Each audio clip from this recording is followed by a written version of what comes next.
and gentlemen, boys and girls, welcome to the Pork and Bean Show, starring two of the world's foremost ascended disasters, Pork Cunningham and the world's handsomest man, Frank Oliver Beans. Sit back, relax, and stay a while,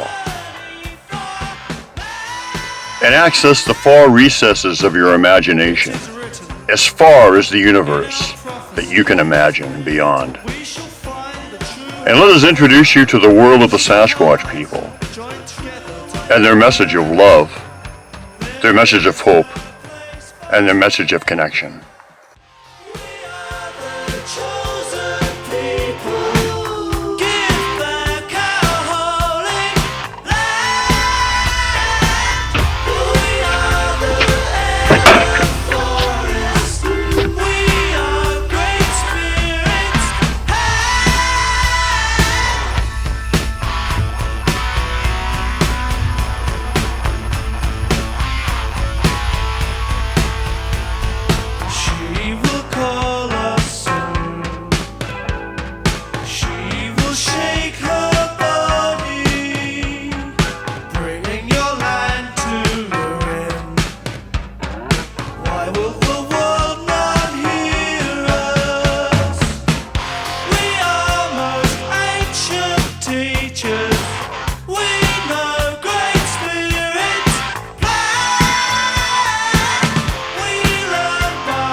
Roberts gave me like about 500 photos. I'm like, wow, I just overload of photos. I saw the bear already.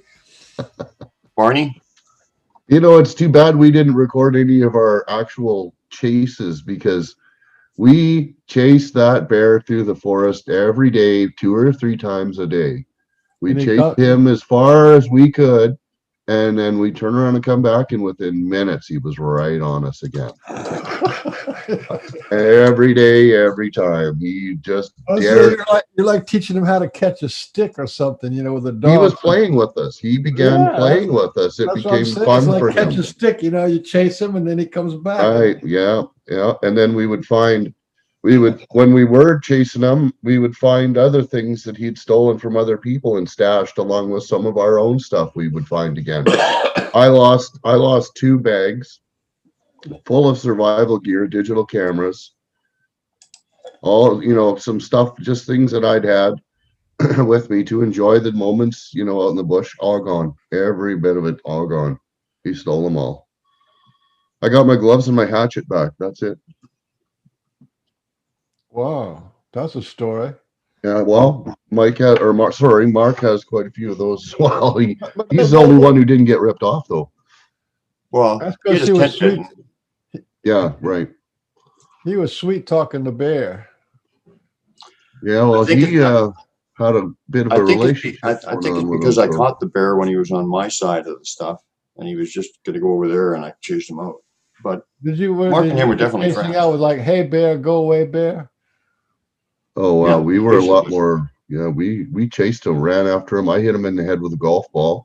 Once we tracked him, like we woke up in the morning, realized the mess he'd made, and what we did was we went and found him in his den, and we tracked him down.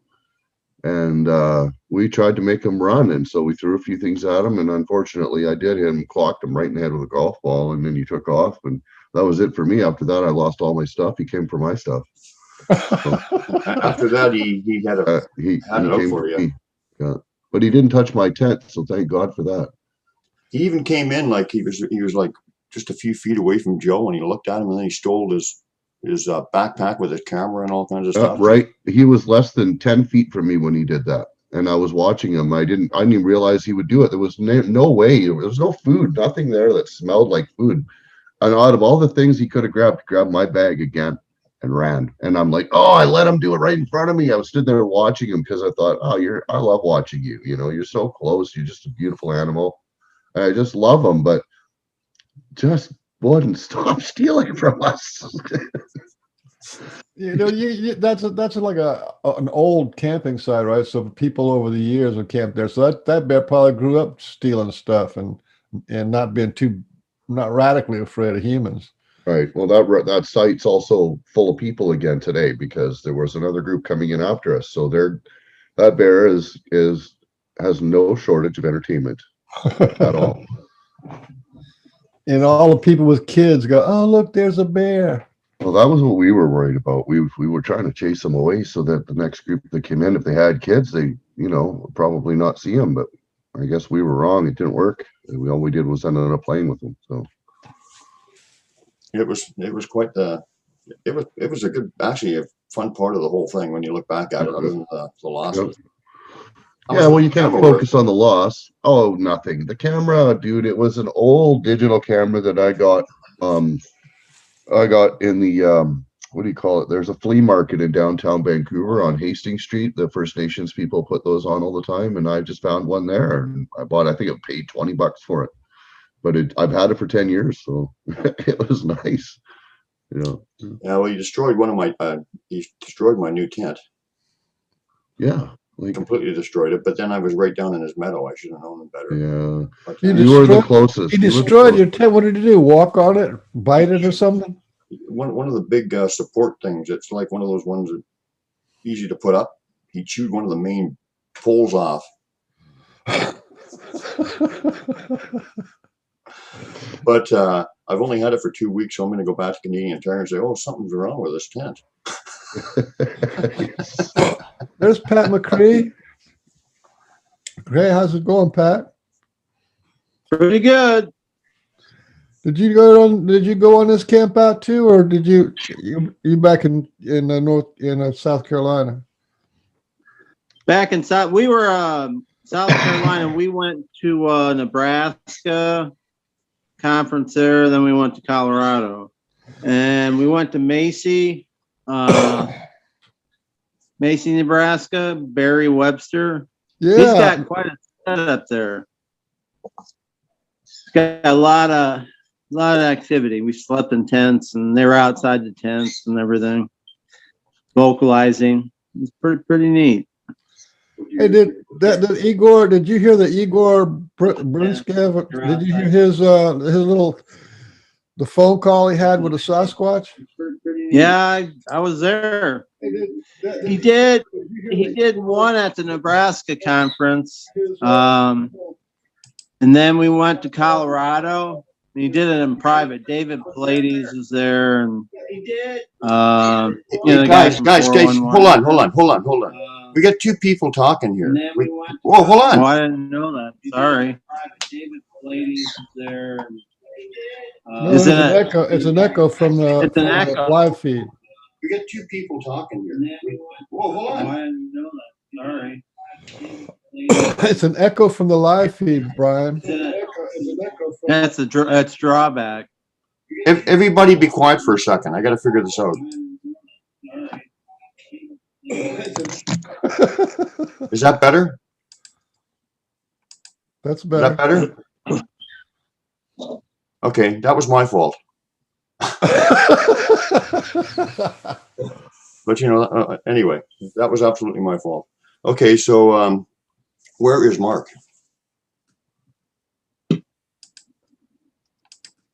No, I was talking to Pat McCray about talking that Igor actually talked on the phone with the Sasquatch in Russia. How cool is that? Wow. Wow. And he did it in a live conference. Well, how did that go down? You're on mute, Pat. Yeah, Pat's muted. Well, nobody believed him.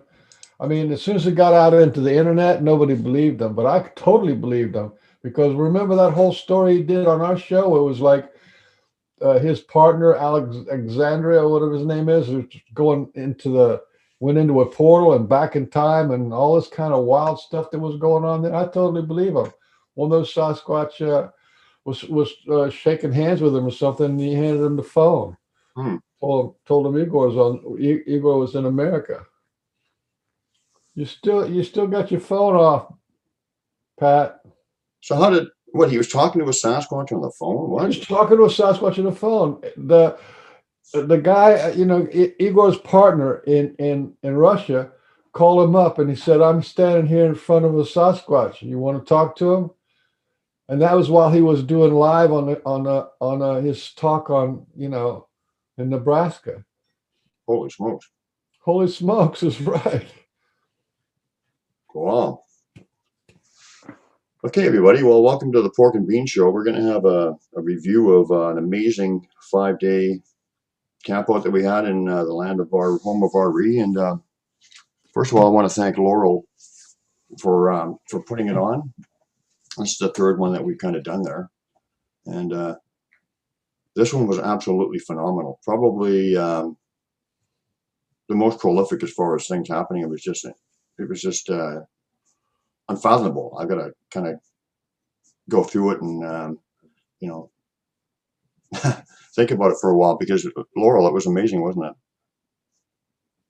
You're off. Your mic's on. Yeah. Yeah. There you go. Yeah. It was pretty cool. Lots of different things happened. Yeah, absolutely, absolutely amazing. And so maybe we could. Oh, by the way, I just wanted to say that they've after you left, they reduced the occupancy in the campground to 10 now. Wow. I know. Who knows? Maybe in a couple months it'll be 0. Or it'll be back up to where it should be. You think so? Who knows? I hope so. Hard to know. So did you want to talk about some of your thoughts on the campout, or did you want to talk about some specific things first off? Are you talking to me? Yeah. I think the campout itself went really well. We had a lot of new people there. That was really awesome. It was a very eclectic group, but everyone got along really well. And everyone was very interested in everybody else's story and what was going on there. And then as the week went on, different people were leaving. And so finally it was just you and Joe and Mark the last day. The first day, I can only tell things from my own perspective, but the first day, we set everything up, and then I went up to take a nap. I thought I was going to take a nap. And I lay down and put my head in the pillow. And shortly after that, I heard there's twins there, right? I heard the twins behind me saying, actually, I could see them in my mind. And it's like little kids grabbing each other, holding each other like this, saying, "We're so happy to see you again." And I just said, "I'm happy to see you again too." And I couldn't sleep after that, so I just got up, came back down to the camp. I can't remember what else happened that day. It's pretty much setup day. And if anybody else has anything during that time, please leap in. I wonder where Mark is. Let me just see if maybe I just sent him another announcement, so I don't know where he is. Yeah. And I already talked to him this morning. Me too. Let me just go and figure it out. Well, guys, it's important to remember he has children too, so he may just be doing the dad thing, right? So he could just be occupied right now. He might be, yeah. Anyway, yeah, Yeah, those new he'll tell people, us. the new people was really, really interesting. I really like what happened with them. I mean, I've always said, you know, that when they, you know, people that come to those gatherings, they're there for a reason. And those people were only there for a day, so they really hit them up with a lot of stuff in that one day. It was amazing. And you know, I think that they could kind of see it too, but I mean myself, but looking on it from, you know, my perspective of dealing with that clan and whatever, I knew exactly what they were doing with them. But you know, like the Raven, for instance. Do you remember when we were all talking, when we were first all gathered around, we were talking, the ravens were flying all around and cawing, and it was like throughout the entire conversation, right? Hey, you know, I got all those photos. If you want me to pull up a picture of the raven, I can. I've got a bunch of pictures I can pull up in a bit. Okay, no worries. But anyway, Hey, I'm gonna go. I'm gonna go subconscious for a little while and see if I can't get this out. It's gonna be yeah, good. put it on Laurel's put it on Christina's group and a bunch of groups. Are you going to do that? Yeah, I usually put it on like to 25, 30, 45, 50, about a billion. I'll put it on every group in the world. Okay, go for it. Yeah, I'll probably be back in. I'm just gonna turn my camera off. So, did you want to describe with those people? Like, I knew that raven was more than just a raven that sat right in front of them and looked at them. But can you describe the owl incident when you guys were coming back from the ferry place? Sure. Well, I'll just say, first of all, there's a real strong elemental part of the forest there. So we were going down there, and we were on our way back. Nikki and Corbett are the two. They saw an owl fly through the trees, just a small owl, and then onto the side of a tree, and just look at them. I saw it when it landed. I didn't see it fly. And there was just a real moment there for them where they were just connected to this owl. And so we watched it for quite a while, and then it got up and flew away again through the trees. But it really felt like there was a connection being made there. Yeah. Do you want to describe? You said there was a connection with the owl between them and the owl, or you felt the connection of that? I could feel the connection with them. Yeah, I felt that experience was more for them. Yeah. Oh, I do too. Yeah, absolutely. And then it got really interesting for them because what happened? Well, they were only there for one night. So do you want to describe what happened from what you heard, and then I can get into what they experienced? But they heard like some kind of weird bird sound or something, or a giant bird or something. Yeah, I heard the same thing. But it sounded, of course, it's funny when you're up there, it always sounds like it's coming from a different place. I think it's because of the ravine behind, and then the sort of, lower place where the grass is, the sound just bounces off stuff. So I heard it coming from down where the ravine was, and they heard it coming from somewhere else. But it was like a giant raven or something. It was way bigger sound than a regular raven would make. Yeah, I just called it an ostrich. It sounded like an ostrich. And I'm trying to remember how they described it. I think Corbett said he heard like huge wings or something flapping. Did he not say over that? their tent? Yeah. Yeah. Wild. And then and the really revealing thing that I found, that I really associate with the clan and how they do things. It's just perfect, and it also talks about time and how they don't follow the same 3D linear rules of time like we do, like they know what's going to happen before it happens, kind of thing. And that is that Nikki, his Corbett's wife, had just bought him a little bird box, right? Just before he came to the camp. Feather box? A what? Feather box? Oh, sorry, a little feather box, right? Okay. And and so you know, and then they heard that giant bird over the tent. And then when they got up in the morning, there were some little tiny little, really little colorful feathers left by their tent, right? Mhm. And you know, that was the first, you know, Corbett kept the one, and he said that's the first feather for my feather box. So Yeah, that was I don't really think there's any meaningful. question that was that all tied in. That's just how they do things. So I thought that was really, really sweet. And they saw that too. They could see that connection. I mean, they're pretty in tune people, right? Yeah, they are. Yeah. So, and that was a cute little feather. I don't know what it was. Like, it was only about that big, right? Did you see A it? little bit longer. It's about 4 inches long, but really, really thin. Oh, no, that's not the one I saw. I saw a little tiny one. Okay, so the ones I saw were a little longer. Well, maybe 3 inches. A Maybe little 2 bit of3/4. that. Pardon? 2 3/4. Yeah. Well, the one I seen Something was like like an inch or something. I don't know. Whatever. Okay, well, I Anyway, didn't see that one. I mean, I thought that was, you know, they could see the connection and what was going on there, but it was quite the dramatic greeting for them, and they were awful excited from what Gary said. The text. Yeah, they were very. What they're was really- that text that they said? He said something about Arrie, I think, in the text. Not sure. Oh, okay.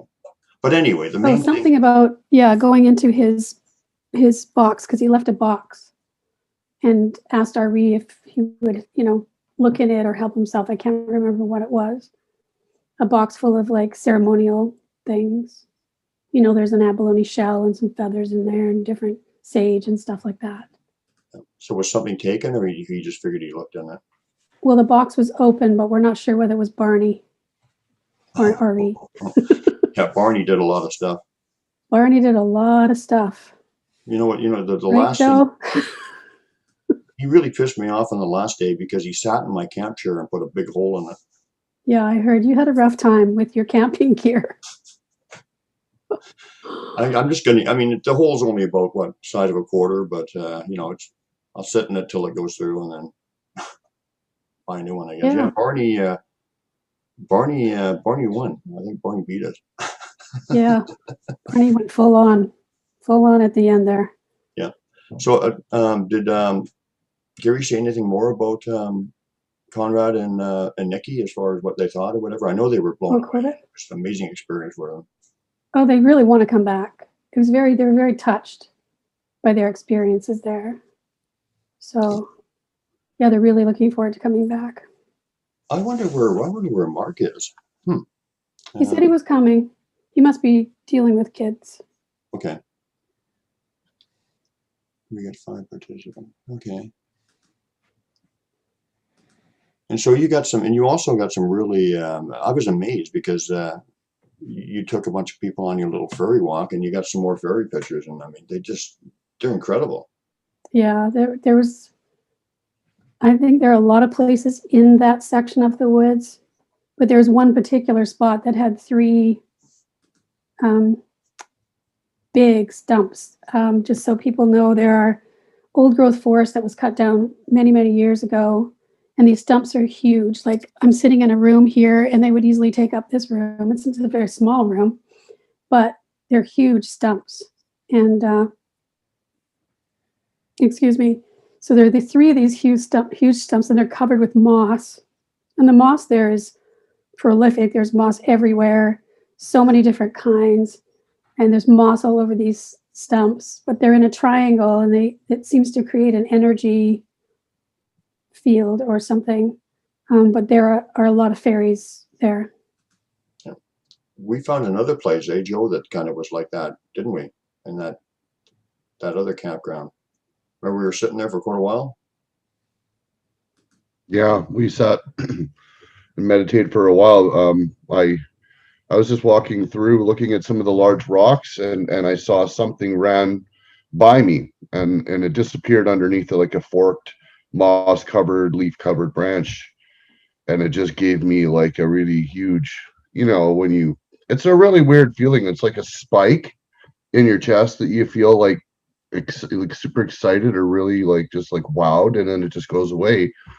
And I was like, okay, there was something there. I don't know what it was. It was black, and I wanted to just kind of watch and stay. And so once I mentioned it, you suggested let's sit here, and I thought, you know what, that's a really good idea. Let's all sit here. And so I just sat, and what I did was I just focused, and I allowed myself to kind of go blur a little bit, right, where I'm not really actually focused on anything but just staring. And I can see everything. And then when anything moved, I could see it. I could see when there was the wind, and I could see when there was a little shake, like something was going by it. And you could see those things happening. And so there was stuff there. There was things hiding out in there. I don't know what it was. They never showed themselves, but it was pretty powerful stuff. You saw some black little figure, right? All I saw was a little thing of black running beside me. I don't know what it was. I didn't see legs. I didn't see any definition, just a dark, but it still gave me that, right? Like, I mean, I don't do that with chipmunks, squirrels, or birds or anything like that. When I see little animals, I just think they're great. None of those things cause those feelings to come up in me, but this was just a huge spike, and I noticed it and you know, I just, I'm not going to take these little things for granted like that anymore. So when I get those kinds of, you know, feelings intuitively, I think it's important to stop and just kind of like, you know, be quiet and just offer some respect and offer some love and say, hey, I'm just want to sit here and watch you, or sit here and listen for you. And, you know, and I don't even know who you are, but I'm still going to try and talk to you instead of just saying, oh, whatever, and keep going, right? I don't do that anymore. So, but I don't know what it was, Brian, but it felt really special. So that's all I can say about that. Yeah. Did you want to talk about your, other than the Barney episode, which... Oh, well, I mean, there was a few things that went on out there. I suppose I could talk about a little bit, but well, the most, I think the most probably prolific thing that I encountered out there was a couple of sticks that I talked about that I found. And it basically kind of began with you telling me that I possibly received an answer to something that I questioned regarding a structure. So I was looking for it and investigating. And once I spotted it from a distance, I stood there and I looked at it, and I was about to start walking towards it, and I approached it and I said, no, let's, in my, you know, in my mind, I'm like, no, let's go around it. Let's walk around it. I'm thinking that's what I'm just, it just comes to me. No, go walk around it. So I go around it. I start to go in a circle, and I get, I don't know, maybe 10 or 20 steps around the arc. And I noticed a Y branch, a peeled Y branch, very thin, light peeled Y branch stuck into the ground about 4 inches. And I pulled it out and looked at it, and it was broken, snapped off on the end. So it wasn't indigenous to that spot. So I just plopped it back in the same way that I recalled it being there. And then I noticed that the opening of the Y, you know, it was kind of like in line with another stump that had another stick sticking out of it. So I noticed that. I walked around that, and I saw that the stick, it was curved, and at the base it was touching the root of the stump and arcing up like this. And as it thinned out in the branch ran through some of the breaks on the top of the stump. And those breaks, you know how stumps are, they're all jagged on the end, and, you know, you could rip and break and little stuff like that. Well, this branch, as it came up, it came through the wood. So, and there's no way to pull that wood. You can't pull that wood out without snapping it off. I don't know how that branch made it through, but it was tight. I touched it, I pulled on it, I wouldn't move, it wouldn't wiggle at all. And it was also a Y coming out on the other side of it. So I thought, oh, well, that's really cool. And so as soon as I noticed what I was looking at and realized what I was looking at, I just got this huge like wave of like feeling. And so I started recording. I'm like, I need to record this and talk about how I'm feeling about this. So I started describing everything. And this was when I really noticed it, was when I was facing the front where the two Ys were kind of pointed together, and I'm looking at it, and I'm hearing in my mind, I'm feeling these words come to me, an invitation to connect and a warm embrace. And as I step a little bit closer, because I just wanted to get closer to it, I guess I became a little bit elevated over it as the slope like this towards it. I could see now down over top of the Y, and there was a little A. There was a perfect A right there, and you couldn't see it from any other angle unless you were looking directly down over top of the Y, because it was basically at eye level, right? So if you're looking at it, you're looking at it like this, and all it is just a Y branch, and then you can't even notice the little sliver that comes out in the middle. It's like, it's just part of the tree. It's just natural until you look over. my God, I just couldn't believe it. And I got that huge, hot, flushed, excited feeling as soon as I saw that. Yeah. And you felt you were being led around, right? Well, that was why I said, like, I normally, like, I would just go walking. I don't just trudge through the bush. I always take my time. I look around. I'm careful where I'm stepping, and I'm always looking, because I look for subtleties, and there's always things to see. So, my thing was, in my mind, it was like, oh, let's walk around it. Like, I talk to myself, I guess, and until my mind talks to me, or whatever it is in my mind that's talking to me, I decide to go around it. And I mean, I take a little bit of credit for that, but I wasn't the one who, in my mind, as I'm doing it, I don't have to do that. I went there for a purpose, to look at the structure you were talking about, right? So going around to circle it is something that occurred quite often to me around there. When I decided to go look at something, I was always, no, circle it first, go around it first, all the way around it first, and work your way in, right? That's just how, every time I decided to want to look at something, that was what went into my head. It was like, search around a little bit first. So, yeah. Yeah. And I remember when I saw that structure, I was back there with Mark, and he told me you weren't 100% convinced that it was Sasquatch. And that, that structure, I know, because I'm there all the time. I see it all the time. So I know I'd notice any little changes. And there were 3 or 4 significant changes that happened since you questioned it. And that was your answer in my mind. I mean, that's from my experience with them and how they work through me. When you question something, or when I question something, they give you an answer. And so they made those 4 obvious changes just to say, yes, Joe, we did make that.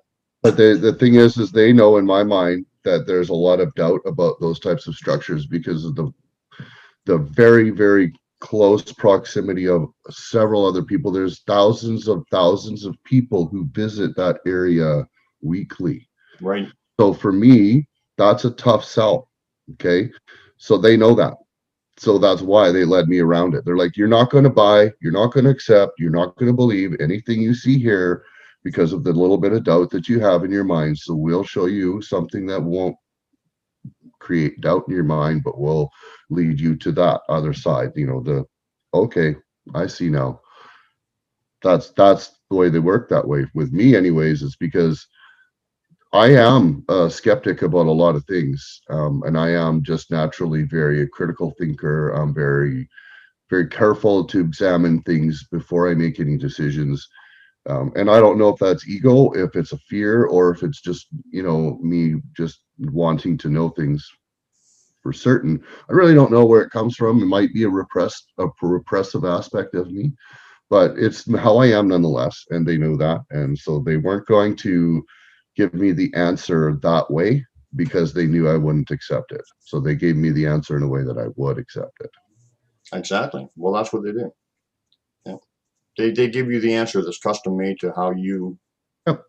It's based on, it's based on your personality, what they know of you, what they feel from you, your heart, everything. Like, you can still go in there with not a completely open heart, and they'll still interact with you. But they'll only, I think, do it in ways that will gently move you in a way that brings you closer to the truth. Do you know what I mean? So because sometimes I think with people providing too much or too, it's still going to throw them off their path. They're not going to end up on the right path. They're going to get thrown one way or the other. So the gentle progression is the safest for, I think, everybody. And I think that's what they were doing with me. They were giving me, because there were a couple of other things I'll talk about later that were interesting too. But for now, yeah, that was pretty. I mean, like, I don't get those moments very often when I'm out in the forest. So it was significant for me. Absolutely. Yeah. Hey, Mark, how you doing? Mark. I'm good. I'm just having my little morning doobie here, trying to wake up. Yeah. My eyes are caked together. You are sleeping, lad. Yeah, I slept in a little bit. I was up pretty late. I had to spend time with my girls. Yeah, not quite awake yet. So do you want to talk about an overview of your experience? these last 5 days? And we can get Me? some specifics too, but Oh boy, I don't know, man. There's so much stuff that happened. I don't really know where to begin. So, I know. Well, let's talk about Barney, the Barney escapade maybe first. Barney was actually quite a big part of the Campout. Actually, he was entertaining. You know, it's funny. I did like a lot of research on bears last night. It's like I know bears pretty well, but like the stuff that Barney was doing is like that's not a normal thing that black bears or like most any bears really do. You know, I found a lot of stuff down there, like just taking things, like taking backpacks and cameras and random things, like stuff that's not food. Right? It's like something like a dog would do, right? Like bears don't really normally do that. I've spent a lot of time around bears. They don't take your stuff and go bury it in the back field somewhere and like stash it with all their stash. Like, yeah. Well, when he had a personality in him, a vibe. I don't know, man. It was, that night when I called him out all those juveniles, I said, take those nachos, take them, or I'm gonna put them away because I don't want Barney to get them, And within like 5-10 minutes, he came out in the middle of the night and took those nachos right after I called him out. I don't know. I got a weird vibe from that. Yeah. Actually, let's back up from that for a little bit.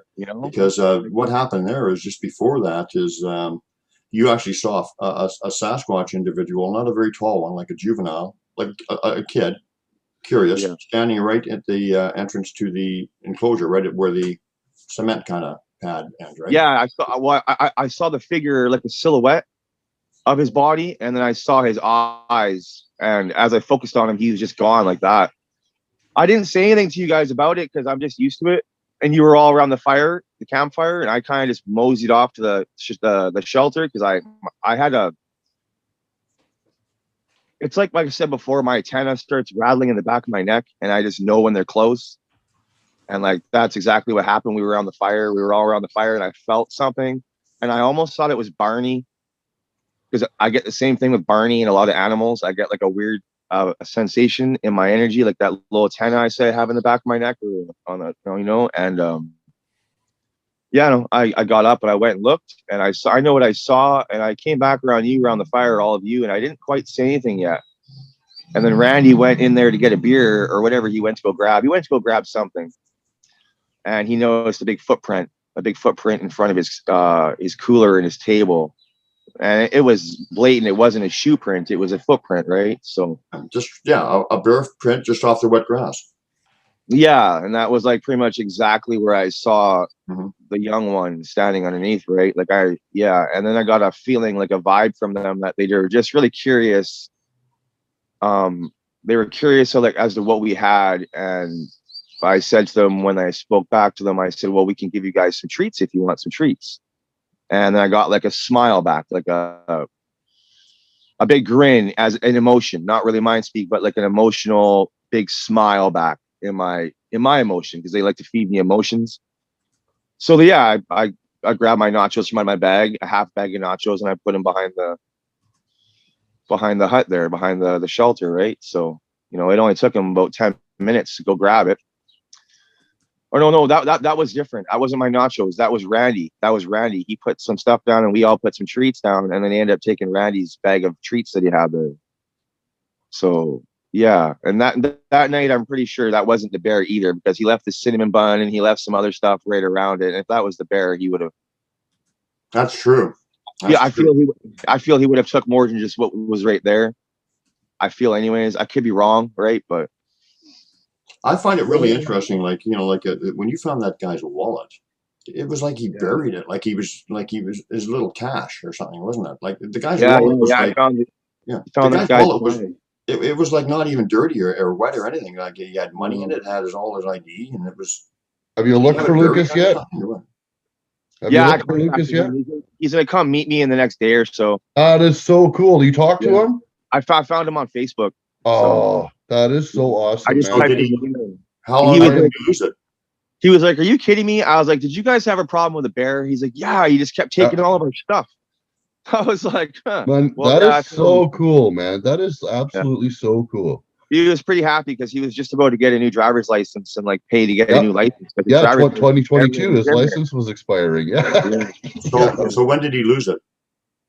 Well, he said it was like a few months ago or something like that. Month Oh, or wow. so they were probably in there like just shortly before we were in there. Yeah. That's Well, what I they would were there in assume. early spring, like really early spring then. Yeah, yeah. Okay, So Yeah. I never noticed yeah. bear poop there before until about 2 or 3 weeks ago. So yeah, it all lines up. Yeah. But anyway, I just hope that Barney gets out of there because probably won't last the summer. No, I feel bad. You know, tried really hard not to give him any food or nothing. I didn't really, I didn't hand him any food, right? Oh, So no. that's the worst thing you can do is just go out and just give him food. Like yeah, I don't know. I don't. When you first kind of met him, he came right up to you, what, about 6 feet away, and just sat in front of you and He looked at walked you. like right up to me. He came really close to me many times.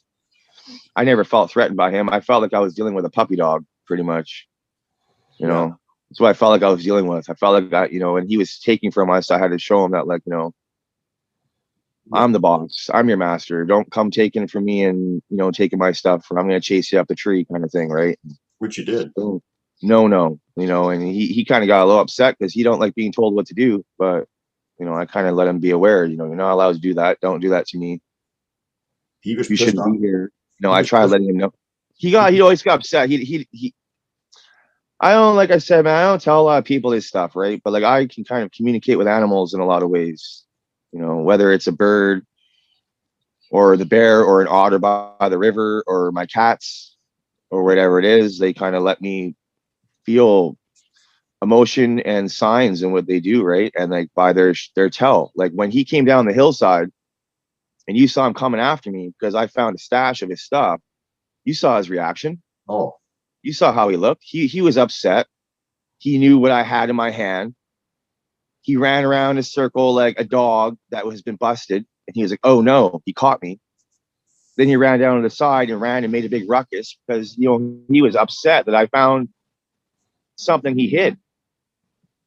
I Right. saw. I And then I saw. felt his energy and what he told me. And he has a lot of stuff hidden down there.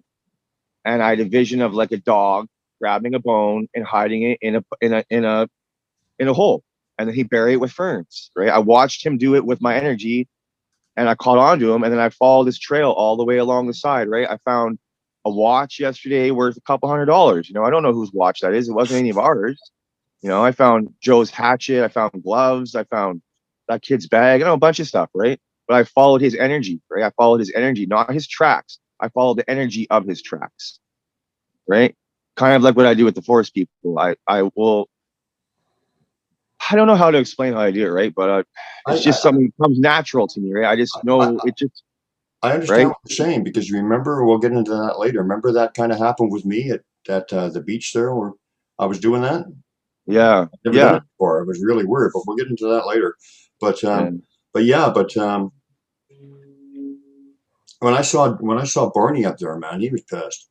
And he barreled down that. He went barreling down that hill with purpose, and he went through that vine maple thing, and it was just a rattle. And he was mad, man. yeah. He looked exactly what I had in my hands, right? And that was that kid's bag. He knew. He was upset. He was like, "Man, this guy's on to me. He knows what I'm doing. He's finding all my stash down here." I looked it up last night, and bears don't usually like do that, right? They'll run off with a cooler and random stuff like that, but they're not going to take random stuff that has no meaning, Right. like a bag or a coat or just random a scarf or random stuff like that, right? They want food, Yeah. right? Yeah, I They know. don't want. I didn't. That was weird. Like while he was burying like just items, like you wouldn't even show Yeah, food. no. But anyway, closing off with Barney. But yeah, it was actually a good part of the thing. Even with losing all that stuff, it was kind of like fun.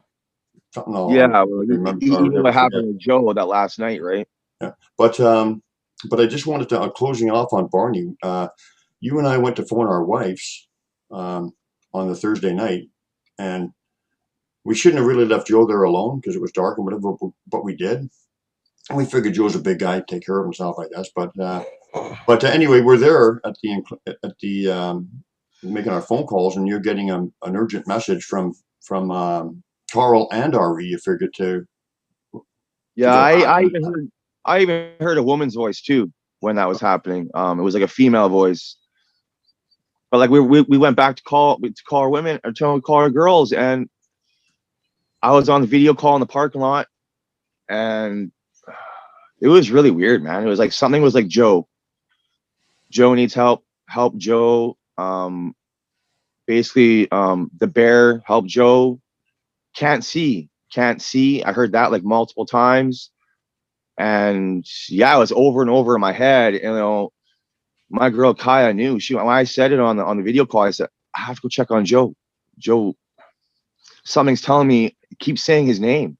I kept hearing his name over and over and over in my head. And then she knew. So we ended the call, started heading up the road back to the campsite. And it still was the same thing. You said, you know, maybe we should go check out this little lakeside over here real quick. And I said, something is urging me to get back to Joe right now. Like they were telling me, go back. Right. You know, Brian, because I told you multiple times on the way back to the campsite, I said, we need to get back to Joe. You did. Right? We need to get back to Joe now. And they told me blatantly. Right. So when we got back, what did Joe say happened? Right. He said I had a big issue with the bear. I woke up and he was right there. Yeah. Yeah. He Well, fell asleep.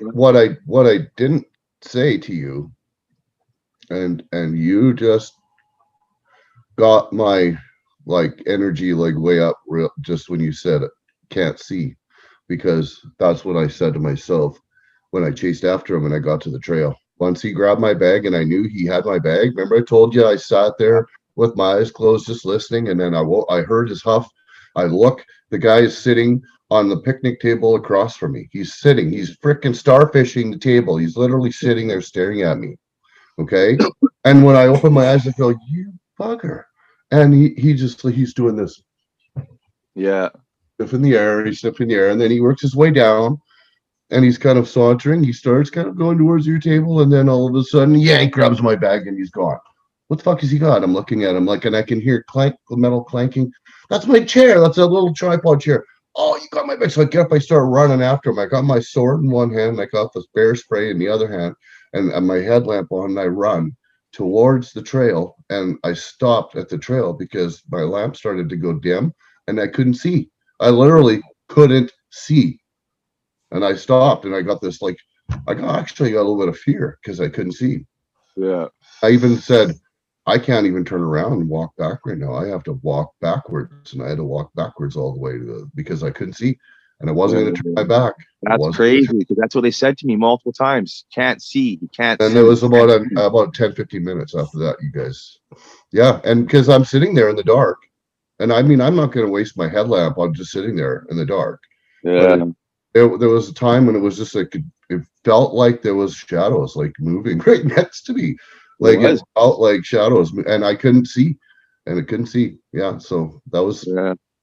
But I wasn't afraid at that point. I mean, I'm okay. I'm not afraid out there. But sometimes your decisions, you know, if you think about don't turn around, don't walk away with your back to that thing, right? I don't know where he is. I can't see, so keep my back to where I know he's not, and my face to where I know he is, so that at least if he's coming at me, I'll see it at the last second and I'll understand, or I'll know. Wasn't expecting him to do that anyways, because all he wanted to do was play, you know. Yeah. The whole can't see thing, sorry, but that was Mark. That was huge, because I never really said anything to you guys about how I felt. It's a sensitivity thing for me. I don't like talking about stuff like that. I can see really well, but in the dark, I can't. I can't shit in the dark. Yeah, it was very blatant, and they were letting me know, right? So I know what I heard, and I knew that I couldn't take my time, and I, you know, even felt bad for leaving when I did. You know, I shouldn't have left you by yourself in the dark. We know that bear was coming around when we left. Rule number one when you're out in the middle of nowhere with people is you don't leave anybody alone. There should never be any points of separation. I will say that I was fine with you guys going. I didn't ever have any concerns whatsoever, but there's a reason why, you know, it's a pretty hard and fast kind of like rule. If you're out in the wilderness, you just don't leave each other alone. You know, you just don't do it as best you can anyways. Yeah, well, I'd be a little spooked too if I was in your situation. Well, you know what I mean? I'm admitting it. No, I can hold my own. Well, Joe. I have at a that fight, point, too. yeah, at that point there was some fear, but it was Yeah. very quick because I have experience out there with bears too. I've been around bears my whole life, and Yeah. especially black bears, and I know exactly what they're going to do. And I've seen, you know, bears will collect things sometimes because they're very, I don't know what the word is. I want to say impish because they're very devious. They're little devils. You know what I mean? They just absolutely love giving themselves joy and giving themselves a rush and giving themselves excitement. They just absolutely love feeling like Yeah. that. Yeah. And yeah, sometimes they push their luck too far, and unfortunately, you know, but most of the time, you know, it's just something that they love. They love being mischievous. Like being playful. Yeah, well, I say mischievous because it's like in their head they're little devils. You know, they're trying to figure out what they can do to, what can I do to have so much fun? I've never had this much fun before, and it just felt like every time he came around, he was like, "Oh, I can't wait to play with you." Yeah, that's what I got from him too. He really wanted to play. I don't think anybody played with him like we did. Like you had a lot of fun with Yeah. him, Mark. It makes me wonder almost if I threw a ball around him if he would have played fetch. I know he probably wouldn't have, but I was wondering if, you know, I don't the know, way he man. was, I was like, man, this seems like the kind of type of bear that would actually want to play fetch with me because he I was think if pretty you had playful. 2 weeks with him, you'd have him like a person, like a little dog. I think Yeah, you'd have him doing all that stuff. yeah, yeah. He was really playful. But you know, we all got to meet my roommate Mary when I brought her for the day too, and I have a little story that was kind of interesting. You know, leading up to the beginning of the whole camp out, I was getting my stuff together to bring, like, you know, food, and I gathered my raven and my eagle feather. I wanted to do a smudging ceremony, which we actually didn't get a chance to do, but um, but I was looking, but I had everything together, and I was thinking, the only thing I don't have is my white sage. And I thought, well, I don't really have time. I got to pick Mary up. I guess I'll just have to go without it. I was kind of disappointed because I really wanted to have it. But anyway, as soon as I knocked on Mary's door and she answered, and I said, "Are you ready to go?" She had some white sage in her hand. And she handed it to me and said, "This is for you." Or no, actually, she said, "You need this." So that kind of started off the entire magical experience, and it was just like it was. I'm trying to think of everything that went on. It's kind of hard to even fathom it, you know. But meeting Mary was kind of nice too, and she did a lot of work for Randy, and some of you guys did readings and healings on you, right? Yeah, yeah. She touched my back and did a few things to my back, and you know, I'm a giant. I'm really tall, and I've been having a little bit of problems with my back the last little while. And yeah, she didn't even like, it wasn't like a massage or anything. She just put her hands to my back, and then I could feel like the hot, and then I could feel the cold, and like the energy coming through in and out, and I could feel like pain being released from where it was. It was really weird. You know, You may not have known this, Mark, but I was watching when she was doing that, and she didn't just put her hands on you; she put her head on your back too. oh wow, Put her head on your back, right where her hands kind of were, and yeah, it was when I was watching that, I was just like, I felt like I was watching something I wasn't allowed to watch. That's what I felt like. yeah. It felt very magical when she was doing it. My mind was pretty blown away Oh, because the pain just went away too after she was done. There was zero pain, so I went from having kind of like chronic back pain to zero pain within split seconds. It Yeah. just vanished, right? And it went from like hot. I could feel the hotness and the heat from it, and then after the after effect was like a cool feeling, like everything was starting to feel better. I don't know how to really explain it, but it spun Mark, my head around a little bit. she fixed 2 of my stones. She fixed an angel crystal that I have, and she said to me, "You have an angel crystal, and you don't even know it." That's what she said to me, just like a kid. That was so funny. I was like, "That's awesome." And then I gave her the stone that my mom used to hold in her hand when she was fighting ovarian cancer, and just, you know, using it as a spiritual tool. She put a lot into it, and when Mary held it, she said it needs to be repaired. She knew there was, she said, yeah, it's full. She says, it needs to be fixed or something. I can do this for you, she said. And so she did it. And we went off and we talked about my mom, and she knew my mom. She knew her. Some things that she said about my mom, she knew. Right. And it's funny, it's because this happened a week before Mother's Day, which is tomorrow. And my mom died the day before Mother's Day. And I told that story to Mary, and she wept when I told her, because she knew it already. And I told her that my mom, or my dad and my brother and I, we were all sitting around my mom in the hospice, and she was breathing very heavy, and every breath was a moan, every exhale was a moan. And I just knew she was holding on for Mother's Day. And I didn't understand that. It just felt weird. And so at some point in time, after having thought about it enough, and I said, no, I kept hearing, say it, just say it. And so I just said, Happy Mother's Day, Mom, I love you. And she moved a little bit, and she was gone in about 3 minutes after that. And I mean, Mary and I had such a huge connection over that story. You know, we're just talking about it. And then I was trying to explain this to you guys. I'd held those stones, both my hands, this hand right here, for the rest of the day. And then I think for the rest of the trip after that, I kept noticing how my hand was like on fire. All I had to do was just like hold my hand a certain way and just put a little bit of pressure, and my hand in this area right here, and then if I held it long enough, I could feel it as the fingers was like on fire, so hot that I could feel like I was holding a hot rock in my hand. But to touch my hand was still normal temperature. I even grasped Brian's hand and I showed him. I said, Brian, my hand's on fire right now. Can you feel that? Right? Like I asked, can you feel that? And nobody knew what I was talking about, because they didn't know that I could feel the heat of my hand, and it felt like I was holding a hot rock.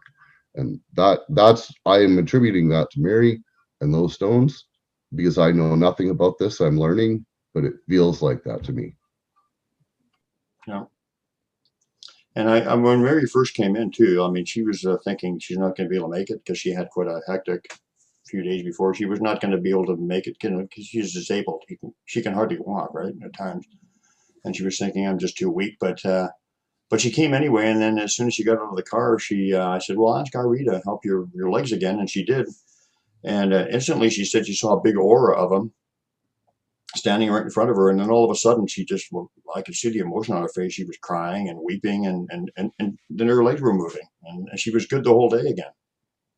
You know, she's not a woman who walks around like all day. She's a lady who goes from her little scooter from the front door of her place to the sidewalk outside and has a cigarette. You know, doesn't walk around. So that was very, very dramatic, and she was obviously overcome with emotion. So. Laurel, what were I have a question for Brian from Debbie Matthews. She asked Brian, what was the height and the depth of the small cave structure Mark was standing in? Well, Mark was in it, so Mark can answer that. Okay. How deep was that cave that you're in, Mark? He's got his mic off. No, he's I don't know. It's probably like 5-6 feet, I think. It was like a good area for something to like definitely crouch and sit down underneath too. It had a little rooftop, right? So it was like a little shelter area. I got a lot of strong energy from it. It was different too, because when I first initially saw it, and it was like that for quite a few years, those pieces of those logs were covering the entire face of it, like from left to right. There was an opening in the middle with those rocks, right? So that was different. Yeah, I just got pulled to that spot, right? Like I get pulled to a lot of things. I showed you guys, I showed all of you over those few days, you know, what happens when I get pulled to those spots, right? Some crazy things happen. And yeah. Well, I mean, they've been doing that with me with those circle glyphs and whatever too. I'm getting that where you just go somewhere and then you see something. So it's Mark, your story on tracking, how you track by feeling, or was it a feeling or was it seeing? I track with my energy. Yeah, with your energy.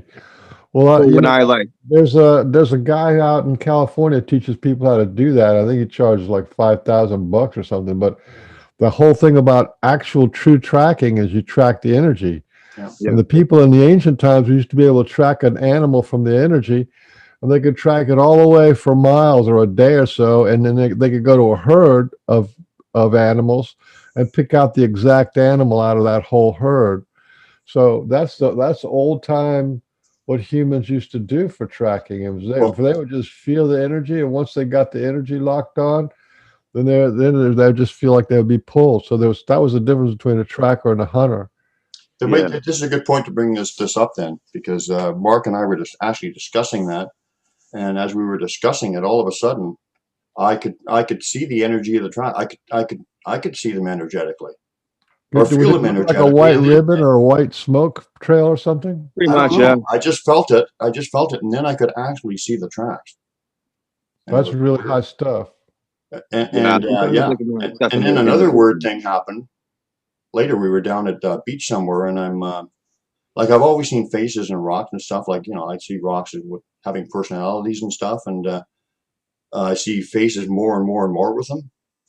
But this was weird. I'm walking down, and every rock that I looked at, it kind of morphed into a face with a personality. And it was kind of like every rock was greeting me as I was walking along.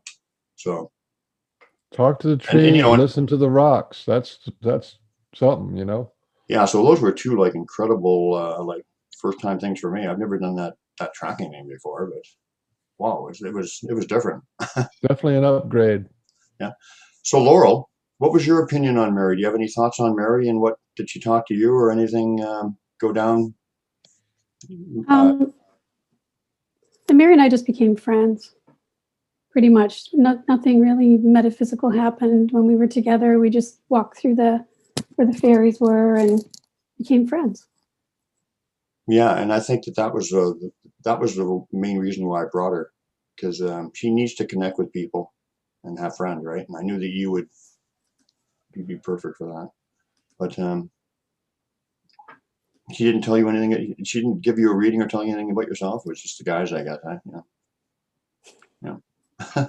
But she's amazing, I remember when I first took her in there, the personality of my clan, whatever, she got it perfect. Everything that she was saying that they were saying, I knew was 100% true. So she's a remarkable lady who been very, very wounded and just needs a little bit of love and support, right? Yeah, she's very, very sweet, innocent type of nature. Yeah. And when I just want to sort of underline what you're saying about her being able to walk, she went traipsing through that whole area with no problem. I was shocked, actually, how she was able to walk around. Yeah, Yeah. blew my mind. Yeah. Can I say something about that, Laurel? Sure. Not only that, but she went after that bear once with us. Yes, she did. Throwing rocks at it and everything. And unfortunately, in that excitement, she lost a really nice crystal that Randy gave to her, that Yeah. Randy gifted her. And we looked and looked and looked and looked and looked all for the rest of the week that day, almost every day, and we couldn't find it anywhere. So, but yeah, she had some serious energy that day. So I just wanted to make you guys remember that she went after that bear too. Her and I were down by my tent, and I'm looking at the damage and stuff, and all of a sudden she's running into the bush after the bear. I was going to say, she was actually running. Yes. Yelling at him, throwing rocks. Yelling at him and throwing rocks, and I said, Mary, Yeah. I got worried. I said, oh, I got to go.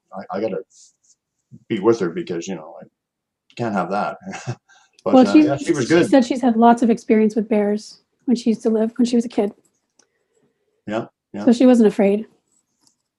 No, she wasn't. Actually, Barney didn't really. He was like really calm. He didn't really give you an impression that he was ominous in any way. He was just kind of inquisitive and mischievous, and he wanted to play, kind of almost. He totally upstaged Arrie and Carl, who was there too. He completely upstaged them all. He did. Yeah, he sure did. Well, we're also thinking that they might have been working through him at times too, because if you recall, right after we said you can have the juvenile was there in the entrance to the enclosure, and Mark said you can have some food. Then all of a sudden Barney showed up a few minutes later. Barney was doing some kind of weird stuff, eh, Mark? That makes me think the Sasquatch were kind of influencing them. Yeah. Times. They were connecting with him at times, not full time, but there's definitely several times where he would look at me, and I know that look when I'm connecting. Yeah. So yeah, I don't know. That they, a lot of animals, the ravens were doing it. You know, a lot of the animals all around were connecting, right? They do it all the time. But Oh, like, I don't know. I felt like we were getting played with. I felt like we were getting played. yeah. You know. Now, this reminds me that I'm not sure, everyone wasn't there. I'm not sure who was there and who wasn't there. I know Adrian was there. And maybe it was just me and Adrian standing there. And we're looking at Barney, and he was down in the grass where your tent was. And I was just Barney? thinking, Barney, what did I say? Who? I thought you said Arrie. No, Did you say Barney? Okay, Barney anyway. Barney was down in the grass, you know, down that little slope there. Yeah. And I remember thinking, well, I wish the Sasquatch would do something to stop him from doing things that are going to be harmful to him, you know? Mm-hmm. And all of a sudden we could hear this electrical sound. It sounded like being underneath power lines, excuse me, except not anywhere near as intense. And it felt like this energy curtain came down in front of that section, not all the way around the clearing, but sort of, you know, so if I'm putting my hand out this way, it's towards where the helicopter pad is. So sort of that section of it. And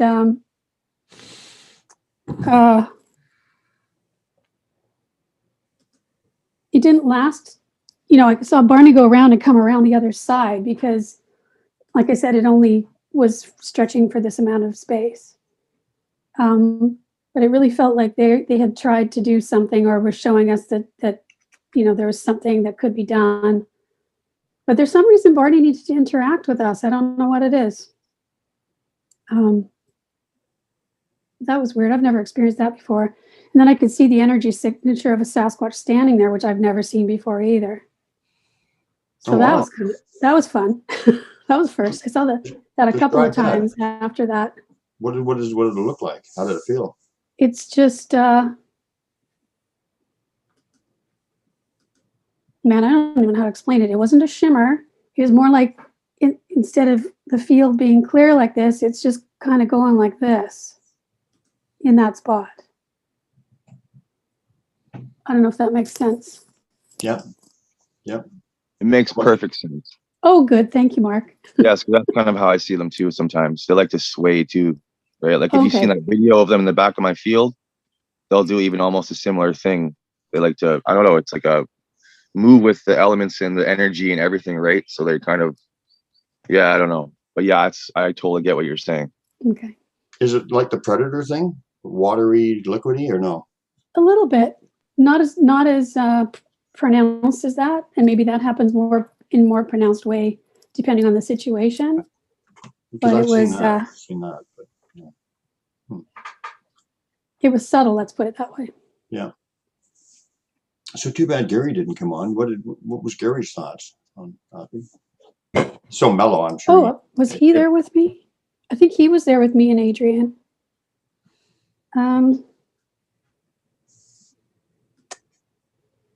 You know, so much happened and there was so much going on at all times with everybody in different, you know, I'm not really sure.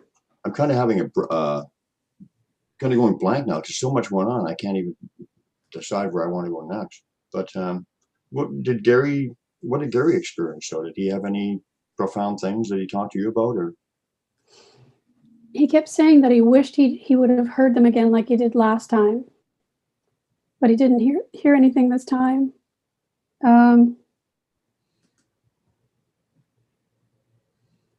No, he just really enjoyed being there with everybody. And I honestly can't remember. Like I said, a lot happened. I had a hard time remembering what happened to me. Well, you guys, maybe that's just getting old. But Yeah, I know we really enjoyed playing drums together, though. yeah, he loves that. Man, I don't know what got into me, but I was like, I swear I could have went for like 12 hours straight. I just wasn't getting tired on the drums. It was like a disaster or something weird. But did you have any more thoughts on the whole overall experience, Laura? Well, I'd just like to talk about maybe that thing with the lights that were on my tent. Oh, and actually, yeah, talk about that. Yeah, and yeah, that's a good one. And I also wanted to talk about how they were saying that it's kind of like this is building, and this is something that they, this is the third one, right? Yeah. And you can maybe talk about that too, but talk about the lights, yeah, because we had some interesting things. Well, at least that I observed about that. So we'll go with that, yeah. Well, I was asleep and I had gone up to my tent to put my hot water bottle into my sleeping bag. And my intention was to come back down. But when I got there, it's like, man, I need to go to sleep. So I didn't come back down. I also like to say that my tent was quite far away from everybody else's. So I was kind of up in one corner and everybody else was kind of over on the other side. But anyway, I went to sleep, and about I must have looked at my phone to see what time it was, maybe after this happened. And it was 1:38 in the morning. But I woke up out of a dead sleep to my tent being lit up, like there were lights inside, like it was completely illuminated. And I'm looking at these lights going, okay, are these guys up here with their flashlights trying to give me the gears? Which wouldn't surprise me. And anyway, but the way the lights were moving, I realized it's not flashlights. And also where their tents were, they'd have to be like right on my tent with their flashlights in 3 corners of it to have this happen.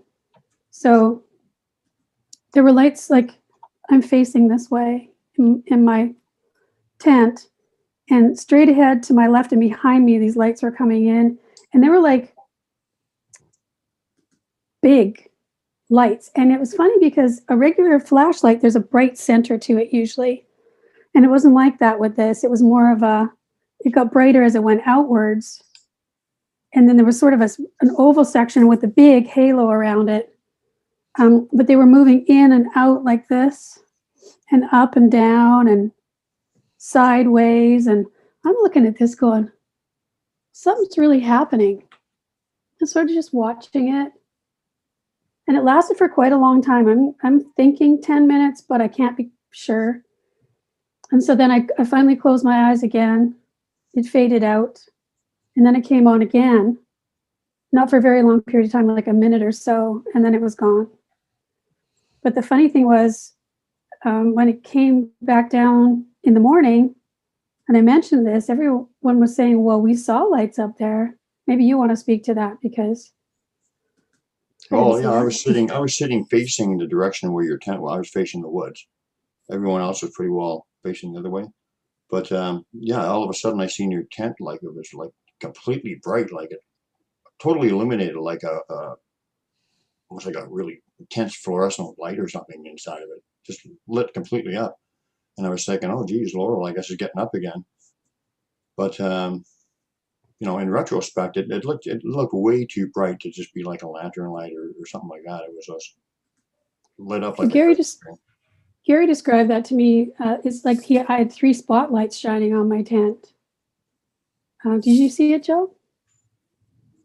What I remember was I had my back to the forest, and then I was sitting to the left of Gary, and Gary got up and he was thinking about you, and he said something in general about, I wonder if you had gone to bed or if you'd retired for the evening.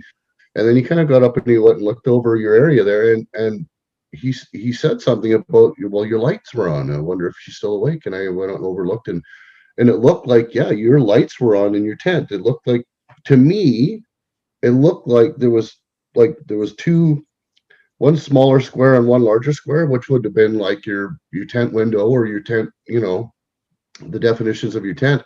And I could see it looked like a house, looked like 2 windows being lit up from the inside is what it looked like to me. Looked like what I was looking at was something was lighting up your tent. So I don't know if there was anything outside. I couldn't tell that. All I could see was that. And then everybody got up and started. We all looked and we all saw, and everybody was like, wow, look at that. And everybody probably had a little bit different perception of it. But for me, that's what I felt and what I saw. And I really literally actually thought you just left your lantern on or had a night light or something like that in your tent. So I didn't really think anything of it. But the next day, of course, after we talked, it was like, wow, I saw something and had no idea what I was looking at. No idea. It was That's amazing. funny because to me, it looked like it was coming from the outside in. So that's Laurel, interesting. do you think that they, they gave you some, they did some pretty profound stuff with you the first time you were there? Downloads or something, I guess, or imagine. Do you feel that there's something that's going to come to your consciousness from this trip too? Down the Well, road? I had a major one before I left. Oh, you did? Yeah. Okay, tell us about that. Well, I was in a lab in the light body program, and all of a sudden, partway through the lab, I just started getting this energy coming in, and it was so intense that when the lab was over, it kept going all afternoon. It's like, wow, it was almost hard to contain. You know what I mean? Which is significant because you have very good control over your energy, right? I have control of my energy. I don't have control of other people's energy or other energy coming into me. You know what I mean? You can't. Well, I don't. Other people. I can control my own energy while that's happening. Okay. But you know what I mean? I don't have control of outside things coming in. So, anyway, I decided I'm going to go sit in the sun, and that really helped to integrate whatever that was. That seems to really work. But I have been so tired since we left there. I'm not sure what's going on, but there's something going on. Mark, sounds like you're pretty tired too. But it's unusual. It's not a normal tired. So to the point where I barely could function yesterday. You're nodding your head, Joe. Is that happening to you? Well, what I want to say about that is that I haven't got memories in my recent life that I've ever climbed hills like that and trails like that and up the sides this sheer, right? Climbing, grabbing onto, like, I never had that much energy in my life that I can remember, or at this age in the last recent little while. I just don't have the energy to do these kinds of things. But when I was out there, it was fun. I mean, I was struggling in some ways physically because I'm a bit heavier, but I was grabbing onto ferns and pulling myself up 100-foot embankment looking for my stuff for 2 days and just like looking for the bear and just like looking around, and I never had so much energy, it feels like, and it felt good, and it was like at the end of the day I was like exhausted, so that it felt just so good to have so much energy during the day and then just feel it. Yeah, my body's like just losing energy and I have to go to sleep now, and I had such a good sleep out there most of the time. Did you feel like they were giving you energy? Well, I don't know where it was coming from because, Brian, I'll tell you something. I mean, I don't normally do what we did out there. I don't go running around up and down hills and climbing rocks and stuff like that. Like when we went out to North Beach, that area, I was constantly like walking along the rocks and climbing and trying to be really careful and investigating all the, like, there's so many spots underneath rocks where, you know, anything could take a minute and rest if it wanted to, and it was such a peaceful spot and just so beautiful and magical. And it was like energy was there to be had. It was like, just use it, right? It's not like anybody was gifting it to me. It was just, it's there to have. If you want it, take it. It's just so full of energy. It's free. And we all know that they had that the 3D linear understanding of time that we have doesn't apply to them. And everybody that was there commented it like how it seemed like we were there for like a week and a half after like 2 days. You said it, Laurel, and Mark said it, and I felt it, and we all felt like time was dragging, which was fine because we were all loving it. But for lack of a better word, it was just, it took its time. Time slowed down. I swear. I mean, when I came back here after a week, it felt like I hadn't seen my kids in a month. And I was just like, I felt like I was crying last night, missing my children so much. I had a video call. It felt like I had not seen them in so long. Yeah. they had me in tears there too a few times, just thinking with gratitude at how wonderful the gathering was. You know, just the stuff that I see them doing, whatever, is just so, well, working with people. There's just nothing better than that. So how would you say? So Laurel, from your perspective, I mean, of course, you're in the multi-dimensional group. But how would you say that Arrie and that clan has worked with you? Have you noticed anything developing in you, or what's been going on with you since you've been introduced to that clan? Because I mean, I know they work with everybody. Oh, the That's last a fact. time. So what's happened? What's been going on with you since the introduction? Well, the last time we were there, they totally tweaked me. I don't know what else to say. And it took me months to actually integrate what happened. And I don't even know how to describe that. But right after that, I'd be in a lab or whatever, and I'd have nothing. It was completely blank. You know, I just said to them, I'm completely blank. I got nothing. You know, you're just gonna have to do this, and I'll observe because I'm out. Yeah, and that right that after went you on. got back? Yeah, right shortly after. It wasn't right after. It was probably a week or two afterwards. Why? Do you have any idea why? Well, it's once you sort of level up, for a better lack of a better way to put it, it takes a while for you to reorient yourself to the energy that's happening, the new energy that's happening. So when you're tracking energy, the way you experience tracking is different. So it takes a while to feel like you've got a handle on it again, if that makes any sense. Mm-hmm.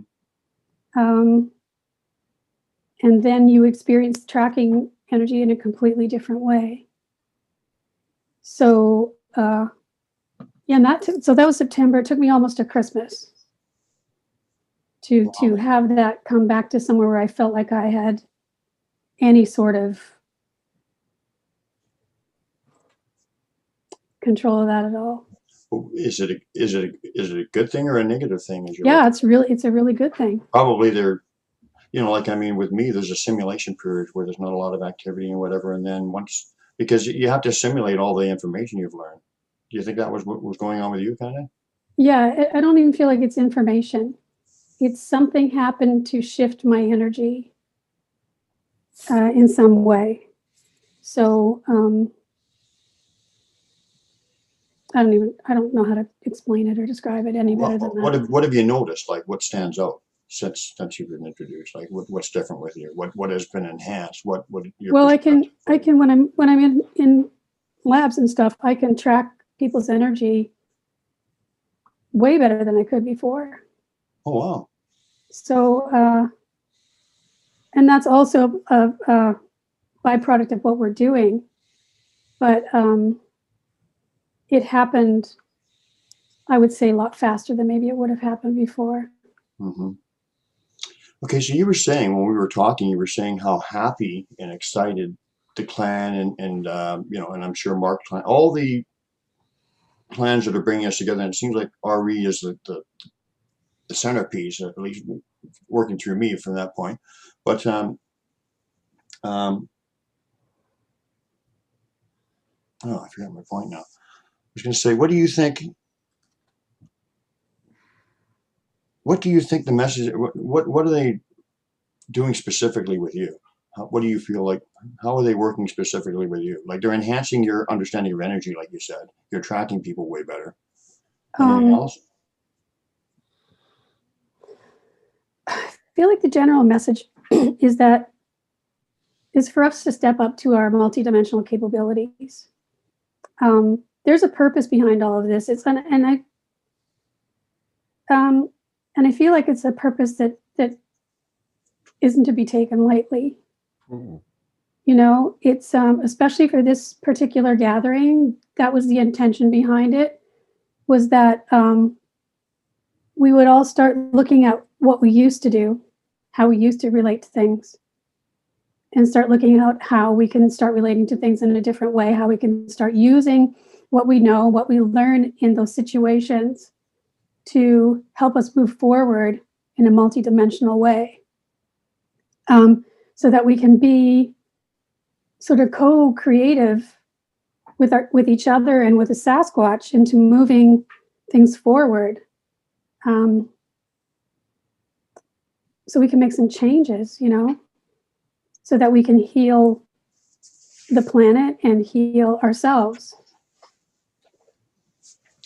And what was your impression like? But you gave me the impression that I've had 3 gatherings. Well, this was actually yours, but you know, as part of it. So there's been 3 gatherings, and you say that you feel like the momentum is building and that they're very important to them. Is it just to bring their people together, or what are they? What is the importance of it? They want people to move past, I saw this structure, you know, and have it not be about just what I see and this stuff is happening. They want us to be exactly what I was saying, co-creating with them in a way to change the world, because we have these, oh, I'm getting stuff. Me too. Me too. Yeah. When I find it with my clan, when you speak really, really big truths that they really want to have known, you just start tingling. So that's good. So speak it. I got the whole body rush going on right now. Speak their truth then. Let's hear it. That's why they call it woo. Yeah, exactly. So it's dive deep into the woo. Let's just say that, because the woo's where it's at. So go ahead. Continue your point. More woo for you. More woo for you. And this is where it happens. And I feel like it can happen with anybody that wants it. It's just breaking through that. And I'm just a regular person. I have a regular life. It's not like,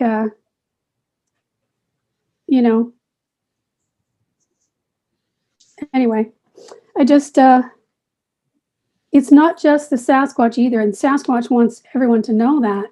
There are lots of other beings out there that want to connect with us. And fairies being one of them. And that may sound far-fetched to Sasquatch experiencers, which I love to say that. Because, when you're a Sasquatch experiencer, that's pretty far out to lots of people. So when you add fairies to that, they just think, well, I can't wrap my head around that. That's not for me.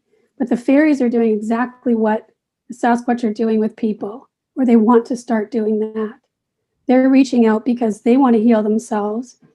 They want to, because as the nature starts to degrade, their environment is degrading too. So it's not just Sasquatch's environment, it's all these elemental beings. There's lots of other nature spirits and elemental beings out there that are experiencing the same things. So it's a call for us to come together. And that's not going to be able to happen for everyone. But those of us that are associated with Sasquatch and have close connections with them have help to help us do that. So they want us to recognize this is a co-creative experience between us and them and all those beings. So let's come forward with that idea, that perspective, that destination, and not just have it be about, I'm gifting this and I see a structure here and I'm out investigating. I'm up in the hills running around with a gun. You know what I mean? Yeah. It's I'm gonna take a new approach when I go out too. With talking to Mark, he's a young guy but a pretty wise guy too. We can all teach each other stuff. But I'm going to take my focus a little more off. Can I say something about what Laurel just said, please? Before you change the subject? Absolutely. As you're speaking, Laurel, what I'm presented with in my mind is the woo is in you. To everybody out there, I think this is live on Facebook. I don't do Facebook anymore, but to whoever's watching, the woo is in you. And it's like we're all inside of an eggshell. It's all a shell, and the little cracks that happen show you the little lights, the doorways to wait, to break out of that shell and experience that in you. That's already there. It's in everything. There's no way you can't have it in you, but you may not have a willingness or or the strength or the courage or whatever it might take for you personally to break that out of that shell and out of that egg and become or cocoon, whatever you want to call it, and become a butterfly, or because there's a lot of suffering that happens inside of that cocoon, and it takes a lot of strength to fight your way out. But once you're out, and once you see that way out, go to it, go out of that shell. That's what as I'm listening to you, Laurel, that's the picture I'm seeing it in my mind, a visual. Like, so I had to say that. I agree, and I will add that the definition of consciousness, according to Benny Kelly, is the consciousness is the feeling of energy, and all energy has a feeling, and the more and the different variety of energy that you feel, the more consciousness you have, and that's getting out of the box. That's getting out of your normal perception, and that's where we have to go. We have to have more consciousness, which means to feel more and subtler energy, and this is a great gift. And I also agree that that's what the Sasquatch are teaching, and that's what the Star Nations have been teaching us. They take us on craft and stuff, and everybody gets a little boost, and you hang out with the Sasquatch people, you get kind of a boost in the feelings of energy, and then you can connect to the elementals, and that's all where we're going, in my opinion. And like we were talking about with Marks and Brian, being able to see and feel the energy of the bear. That's it does, when as a nation, as a collective humans, everybody doesn't have to have the same experience, but you have to value the worth of the people who are having experience. Like, for example, when we were hunter gatherers, the trackers were supremely important. The people who could feel the flowers and the energy of the leaves of the different plants, and they knew what they were because they were in tune. They were incredibly important. The whole village didn't have to feel what the value of a dandelion was, but the lady or the man who knew about the herbs was incredibly valuable. So we have to value the woo, is what I'm getting at, and seek that and honor that. You just brought a memory to me. You mentioned dandelion, and this I found funny, but typical of what they do. We were talking about making dandelion wine one night, right? We were camping. It was a discussion. We're thinking, Dandelion make tea. some dandelion tea. Sorry, dandelion tea, right? I'm thinking about the Paul McCartney song or whatever. Anyway, dandelion tea, right? So we were talking about that, and then when we were walking on our last day, when we were going on our great hike, an amazing day, or whatever, suddenly I seen like placed beside a tree a bunch of dandelion stems with the tops on it, and then a piece of wood on top of it, like one of the little gluff pieces of wood holding it down. And I know it was a piece of bark. Why that was there for? It was a piece of bark holding down the dandelion. Right, yeah. And they were turned and twisted, and it was They weren't just I mean, I've had enough experience with working with them to know when I see something like that was a direct correlation to us talking about making dandelion tea. There's no question about it. I just laugh when I seen that. It might have been a suggestion. Here, stop, take a break, have some tea. Yeah. So do you guys want to look at some pictures and see if it brings back any pictures? Yeah. Memories or whatever? Well, I got a bunch of pictures. Don't look at me because I'm so beautiful, if you want, but pictures too. Well, we need something a little less pastoral or majestic to look at. You got some great pictures. Pastoral or rivers and water and trees and. Yeah, let's look at a few. So here's some fine maples. This is good, an idea of the area. Do you see this? Not yet. It hadn't come up yet. Is it there now? Yeah. There it goes. Yeah. It is? Yeah.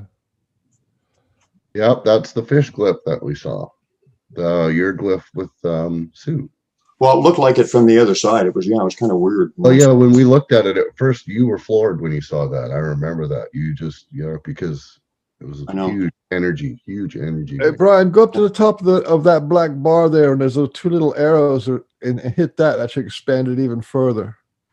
On the right-hand side, go up to the top, that one. Yeah, see if that'll work. There we you go. But we can all do that. Oh, We look can. at that. Do you see the cave or the little rock thing now? That's fantastic. Before, all these things, all the little logs or whatever, they used to go completely around the entire area. Now this is all new. If that's not a little hobbit home, I don't know what is. Yeah. Yeah, but anyway, there was something new up there too. This has been up there for quite a few years, but the opening is new. But then, where are we here? Oh, hang on a second. I gotta make it small again. Otherwise, I can't move it. Well, you can move it. You got the arrows to the right and left. You didn't notice them though. Okay, so this was just below this. This is brand new too. This is just below that cave thing. It was kind of interesting. Something they obviously did. Mhm. Totally new. And there's the boys walking up there. There it is again. There's a Sasquatch sitting in the hole. Oh, look at that. Top of the world. Oh, Mark's in there. That's funny. Am I talking too fast? Are they changing as I'm talking, or am I going too fast? No, that's okay. I just saw Mark's face inside that cave. You're ahead of the photos a little bit. Okay, where are we now? Yeah. Mark on top of the world? On Yeah. top of the world, yeah. There he is. Just tell me when you see the picture then, guys, and we'll move on. There he is again. Yeah.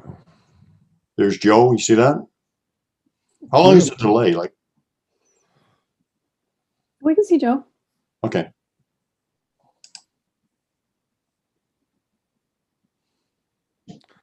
Joe pointing. Looks like Saturday Night Fever. Another angle of the cave. Yeah, Saturday Night Fever. Yeah. You seen the cave? Are we moving good? Yep. Okay. And you saying Oh. you could almost stand up in there, huh? Look, I'm taller than Mark. Actually, nobody knew that. I'm actually standing on a slope. And when I seen the picture, I said, "Yes." And that's the giant. That's a good picture. Is that a lake? What's the name of that lake? I'm not going to tell you because it will give my area away. It's a big Okay. lake. I'll put it that I way. almost said it. Man. You better be careful. Prudent. You're prudent. I almost said it too. I never knew that Brian would be prudent, but this is prudent. Prudence in action. And there's Joe and I. At the unnamed lake. On the unnamed lake. Yep. Wow. Look at those mounds. Well, that's a $1 million photo there. Yep. Blue I Mountains. played with the color on this one, but there's some pictures coming up that we can probably topics of discussion. So just some rock faces kind of guys. Move on from that. Oh, there's that's a nice picture. Nice picture of Mark. Unbelievable. Good camera. I'm taking screenshots just so you know.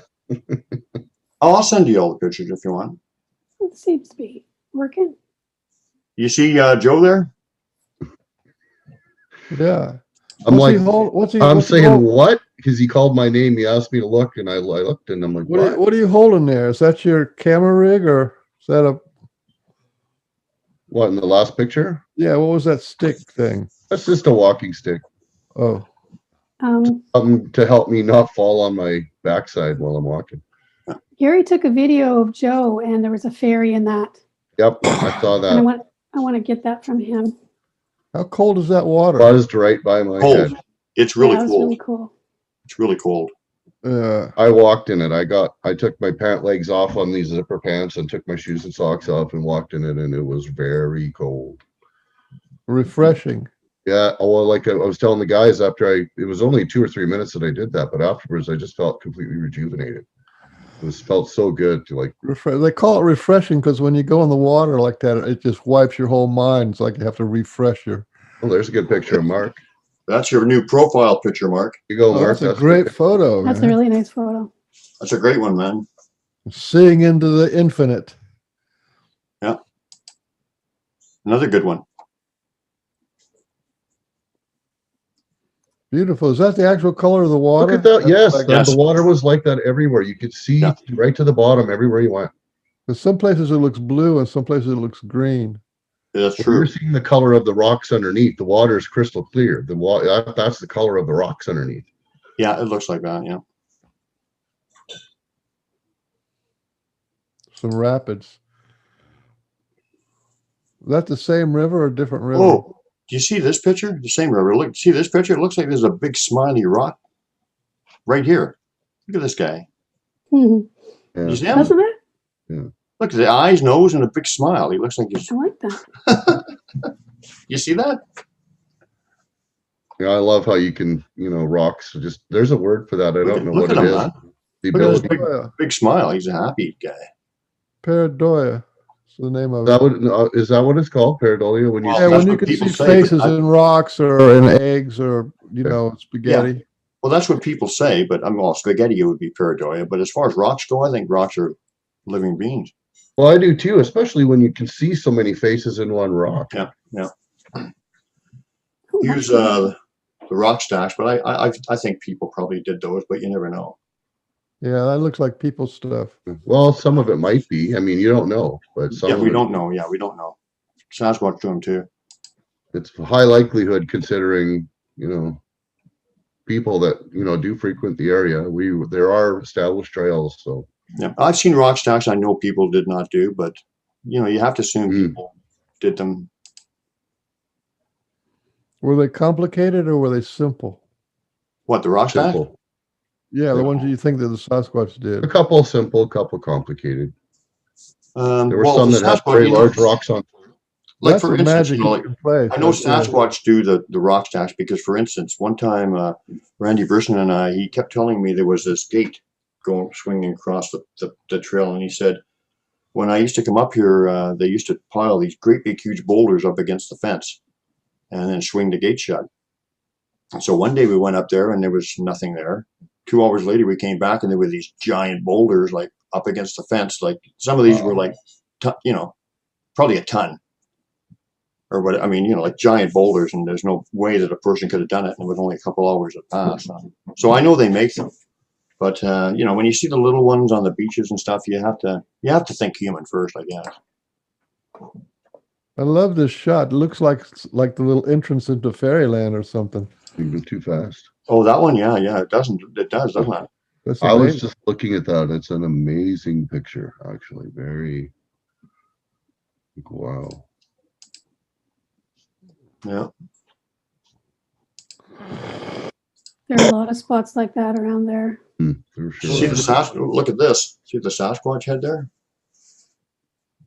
Yeah, and when I saw that, I was floored. And when I walked around that one tree and looked, there's several other faces in that rock to go with it. Oh, But yeah. look at that. That's just phenomenal. Well, you use your pointer to point it out to people who might not see it, Brian. Eyes, nose, mouth, the head. Yeah, it's just, look at that. Like, what a Oh, I was looking at it completely different. You see him?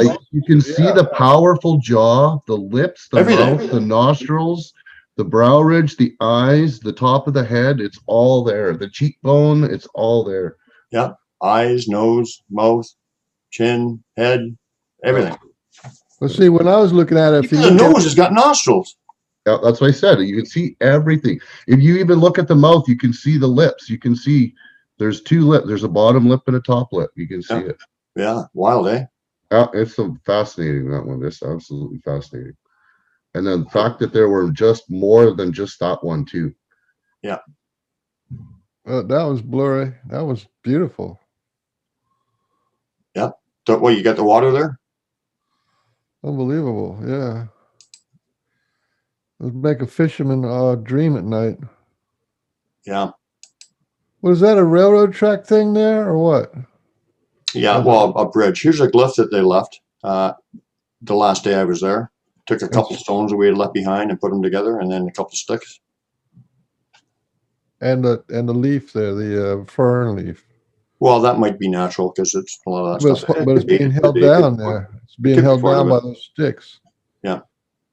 But the thing is that this rock was up close to where Laurel was. This rock was down by the fire. And so they took one from there, one from the fire, put them together, and then put 2 sticks together. So pretty cool glyph. 2 sticks. I wonder if that's like friendship or something. 2 Yeah, friends. it's friendship and 2 individuals. Yeah. It means friendship and connection. Yeah. Absolutely. This is okay. Now this piece here, I've left this up here. I've had this here for about 3 or 4 weeks. I made this glyph, and this piece here was actually across. I made an A, so this piece went across here like an A, and it was like that for quite a while. But the last day, just before we left, they moved it to here, and it's very significant because this is a glyph that I've seen like 2 or 3 times recently. So it's a brand new one. So they're introducing something new to me. And I think I know what it means. But in any event, that's very significant because this is a new glyph to me. And the fact that they left it there, changed it from the A, tells me that the chance of it being random is 0. So that was interesting too. Oh, that's primeval oak. This is down where we were trying to find. I went down here and I was climbing down here and I was trying to find Joe's stuff. Those are the banks I'm speaking of that we were. I mean, that's on a low bank from there. You can't really appreciate the height of that side of the cliff there with this picture because it's like 150 feet. Yeah. But that looks like back in time or something. A dinosaur could be walking out of there. Oh yeah. Wow, there too. Yeah, yeah. Mm-hmm. Yeah. Anyway, so stop that.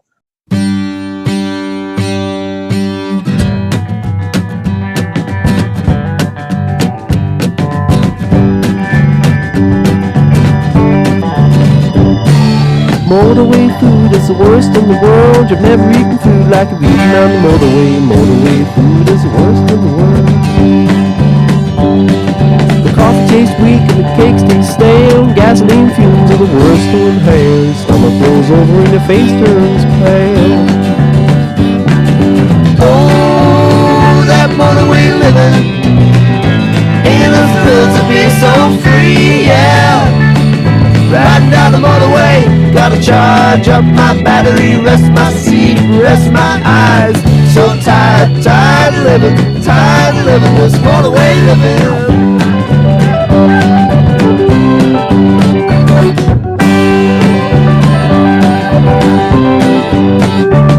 Motorway tea is warm and wet, rain is upon and it's 4 in the morning and it's all I can get. You never seen news like motorway news. Thousands of people passing through. It's enough to put you off of that motorway food. Oh, that motorway living ain't the thrill to be so free, yeah. Gotta get away from cat's eyes, cold meat pies, 1,000 long raft, cold french fries. So tired, tired living this motorway living.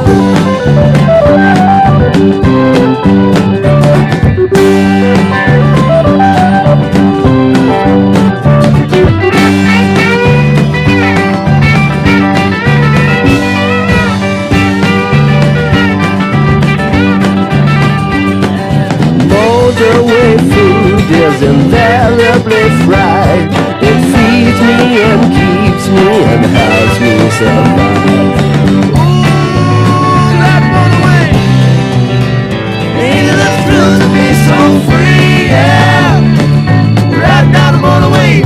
Size, cold meat pies, 1,000 long raft, cold french fries. So tired, tired living this motorway living. Motorway food is the worst in the world. You never eaten food like eating on the motorway. Motorway food is the worst in the world. Well, stomach's upset, and I don't feel well. Gotta get my head down, stop for a while in the motorway hotel. Mama, oh mama, dear Susan too. This motorway mess has just sent just for you. My headache's improved, but my back really hurts. I never thought I'd travel so far to work. Na na na na na na na na na na na na na.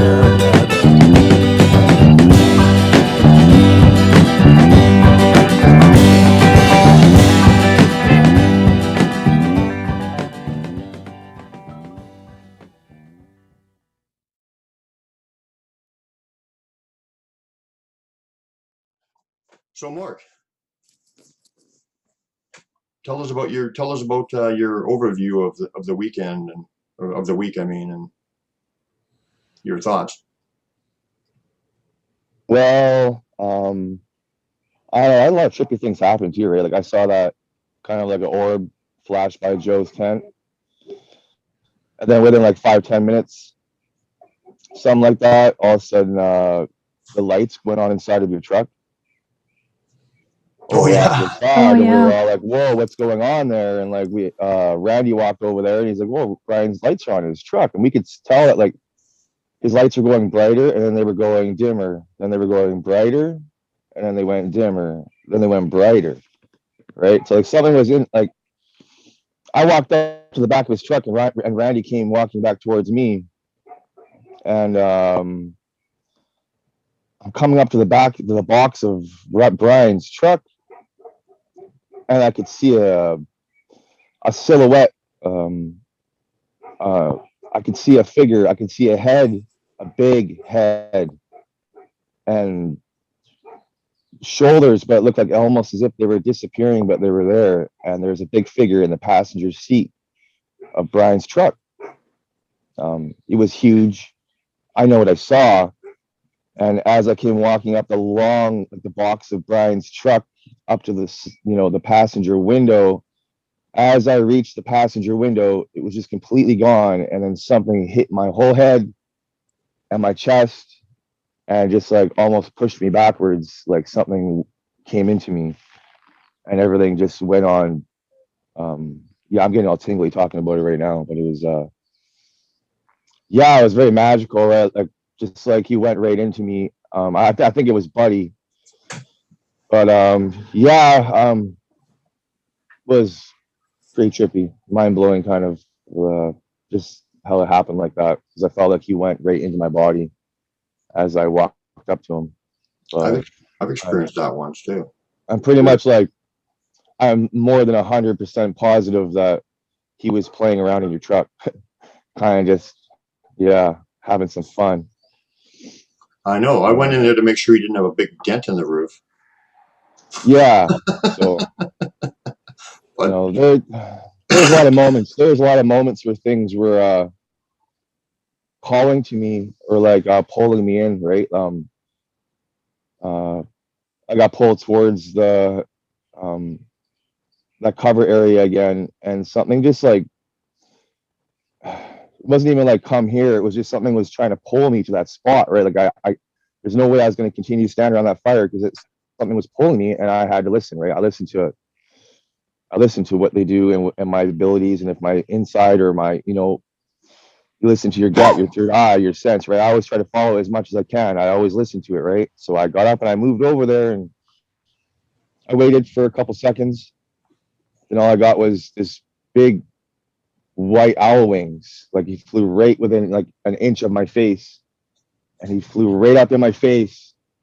And then he like did like a spin into this tree. And so I had my light, like my headlamp on or my flashlight there, and like when he did that, he flew into me. It was the same similar thing as when I walked up to the side of the truck where I saw that the apparition, like the vision, the silhouette in your truck. When he did that, it like hit me right through my chest and my forehead and my face and everything. Just like, yeah, it was like amazing. Then I walked towards the tree again, and then I waited for a split second because it just like I got pulled to it again. And then he did the same thing. He just dived right into my face. And all I could see was white. Like the under of his wings was just all white. This was an owl? You say it was an owl? Yeah, I was an owl. And then he And went it was in a right, tree, and when you walked up to the tree, the owl kind of like swooped you? yeah, he did it twice in a row. And then he went towards this sign over there. I didn't see exactly where he went, but I just saw him go towards the sign. All of them were on the fire. I don't think any of them actually really acknowledged what was really going on. But I think possibly Joe did. But I was like, Joe, like, you want to come check this out? He's like, Can I stop you? That's not, you sat down beside me and you were, those owls, they're driving me crazy. And I said, what? Owls? What are you talking about? And I looked, and when I turned and looked at his eyes, I just stood up and said, let's go. Let's go. I saw it right away. Something was going on. And said, okay, let's go. I'll let you continue. yeah, that was pretty much, you got it right on the money.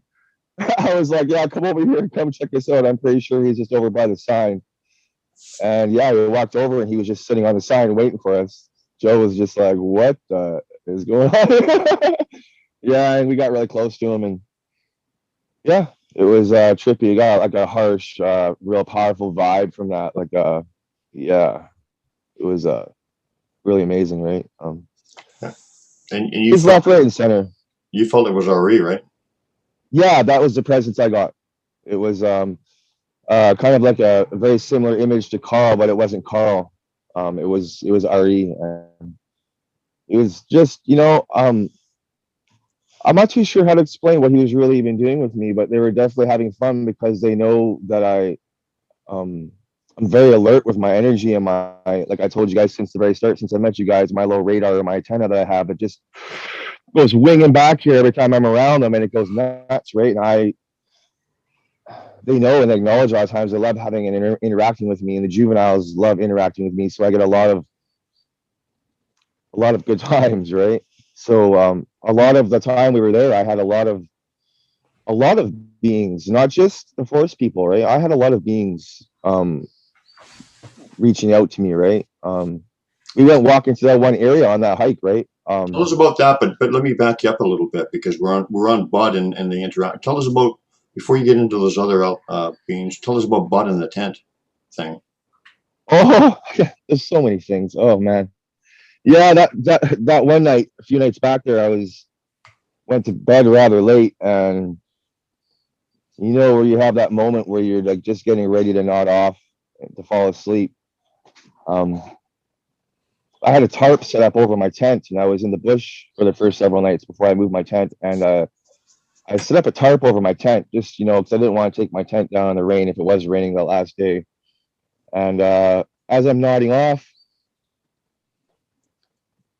he stands over my tent, he grabs my tarp and just starts rattling it, like a big windstorm is coming through, like a hurricane. He just starts taking my tarp above my tent, and just starts and then I hear a couple big sighs, and I'm just like, really? I am tired. And he did it at least 3 or 4 times, like every time I'm about to just nod off again and fall asleep, grab my tarp again, and he just shake it like powerfully, and I'm just like, and wake up again. I'm like, come on, you guys. I'm like, because we had all our tents set pretty far apart. Like I was quite a ways down from everyone else, deep in the bush there, right? And yeah, that went on for hours and hours on end. They really wanted me to come out and play, and I was really tired running around all day, and like using my energy and what I'm able to do at the end of the day, sometimes that can really be draining on me. So like by the end of the day, sometimes I get that my frequency is so high all the time, always laughing and joking and having a good time, and sometimes it wears me out. I really wanted to go out and party and hang out with them and run around the forest with them at 3 or 4 in the morning. But I'm getting older. I'm not old, but I'm getting, I can't just do that all day long and then go stay up all night long with them and then go run around the next day. Yeah, but that's where I felt that. Yeah, but that's what I felt that he wanted that night. He wanted me to just come out and chill more. they get excited when I'm in the forest with them, right? So. So Laurel, what do you think? What do you think the future? What do you think the Sasquatch think the future of this gathering, and what's going to be happening going down the road? I guess it's a gathering of people together, family together, and whatever, right? Yeah, Or- it's a gathering of people with energy sensitivity. It's maybe a good way to put it. And the Sasquatch are going to work with that at whatever level they're able to work with each person. So that's what they want to do. And also to connect everyone with the other elementals. So on that note, can I share some fairy video with you? Yeah. No, If we can see it, we can try. Yep, absolutely. Yeah, I can do that. We'll give it a try. I'll give you the share screen, okay? open up the share screen. So I can do the share screen. Well, I have Yeah, to give you You permission. got to open it up because he's got it on. Do you? Okay. on, Yeah, okay, Brian okay. only share screen, right? Well, Yeah. that's because well, whatever. I'm the king of the show. We've run into problems with before, but give it a. He keeps it on lock to keep me from doing funny things. It's going to take me a minute to find this here. Okay. So why don't I just let you know when I found it?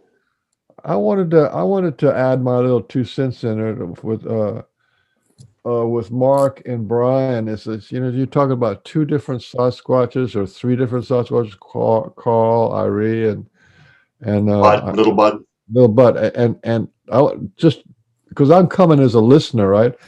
Could you explain to the listeners how you can actually feel the difference? This is invisible. They're invisible, but you feel their energy presence. How do you tell the difference between one and another? That's because I think that's Little Bud is a juvenile, and he's got like a youthful, energetic, like teenager kind of energy. They've all got personality in their energy. You can tell just by their energy. It's like a communication. Their personality and everything is readable within that energy. So that's how you tell the difference. No, I think it's like a sticking point for people who don't feel the energy of an individual Sasquatch, or they don't know them individually. Yeah, like a female, like Raja Say, for instance. When I first met her, she was my first connection really with this clan. She's very soft, nurturing, motherly, very gentle female energy, typical female. And then when Arrie came in, she got pregnant, and Arrie came in, and his energy was just like, whoa, back off, dude. And when I asked him to, he did immediately. He toned it down. But like I said, their energy is all individual, just like a person. Do you want to talk on that more? Or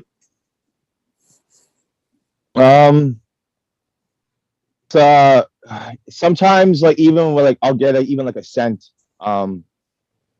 There's one female that's around where I live, and I'll get like a smell of like when I get her, like her feeling around me or her sense around me, even like her emotion or how she feels kind of stuff. I'll get a scent like with her, it's kind of smells like a smell of buttercups, like that flower, those little flowers, kind of like a sweet kind of smell. Like with Carl, I get a similar thing, but it's kind of a different smell, and it kind of smells like a similar smell to like a cedar tree almost, but a little bit different. But then I also get that sense, and it's hard to explain too at times. Like with Arrie, his presence is very, very it's loving, pure love. But he's very big, right? And when I'm around him and I feel his presence around me, he's very, very. His presence comes from above, like kind of like Carl. Like if I was standing next to him, you can feel it coming from so high up. But there's that same sense I get from Carl to Arrie, where like they both have amazing abilities with like healing, and they're in tune with so many other abilities, right? And I get that presence and that feeling of that. what they're capable of doing, like a leader. You know what I mean? So like Carl, in a way, to me, he's a very, very powerful to the clan and their families. He's kind of like their leader, right? He's their healer, and he does so many things. And Arrie, he's very similar, right? He's they have a lot in common.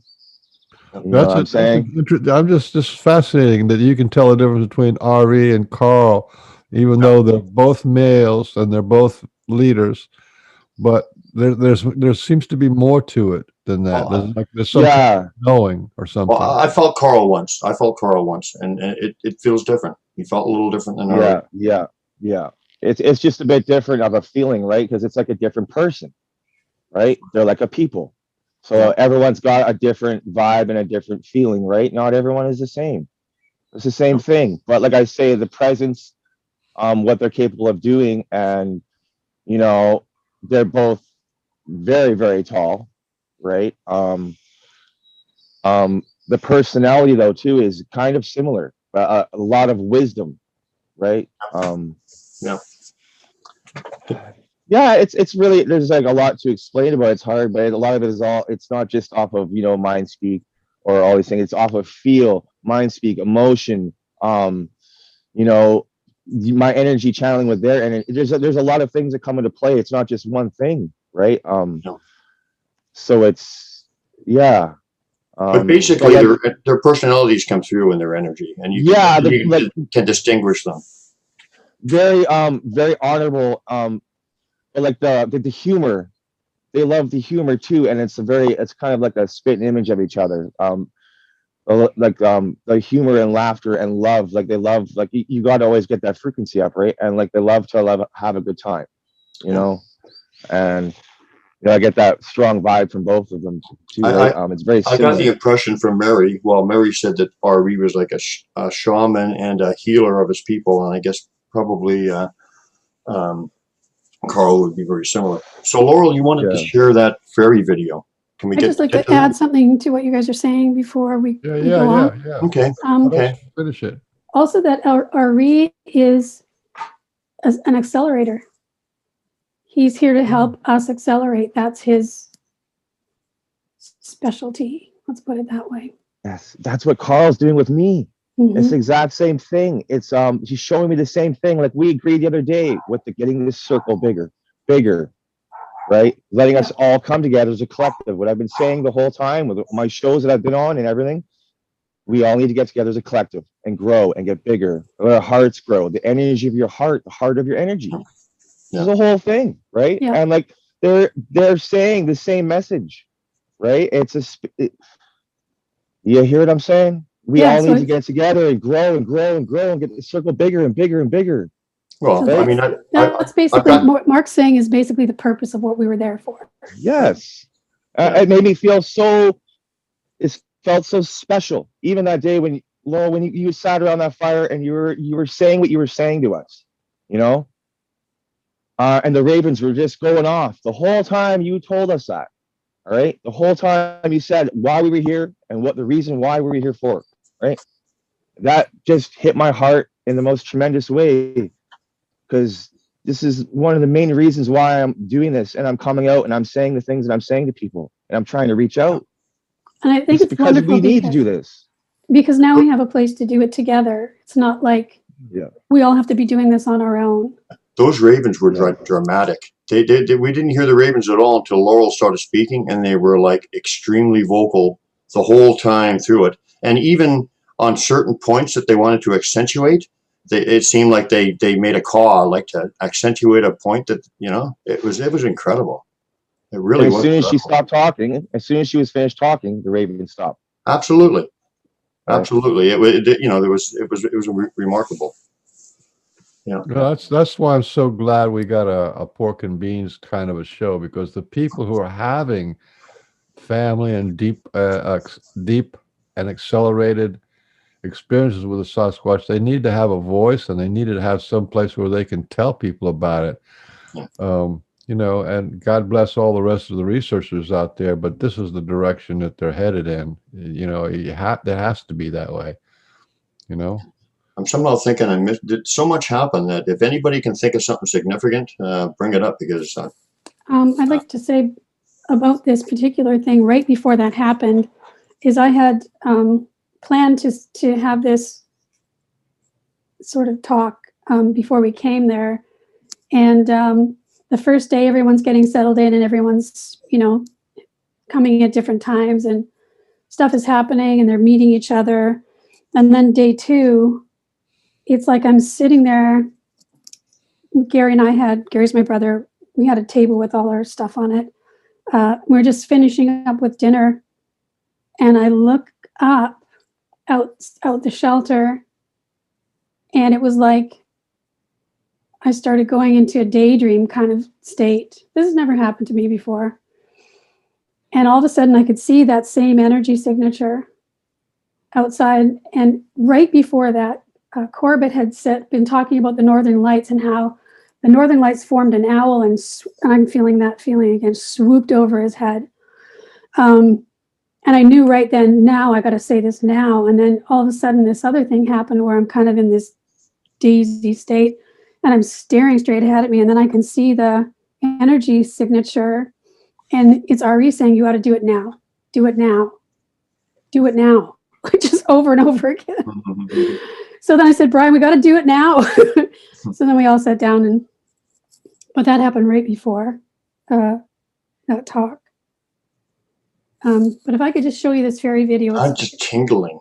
Wow. It's one of the best ones. Well, I've got a lot of amazing footage, but the energy in the show, man. I mean, they're right. Well, of course. Yeah, let's see it. And I was going to suggest you probably got a button where you can make it bigger a little bit too? Let's see. With a little. How's that? Is that better?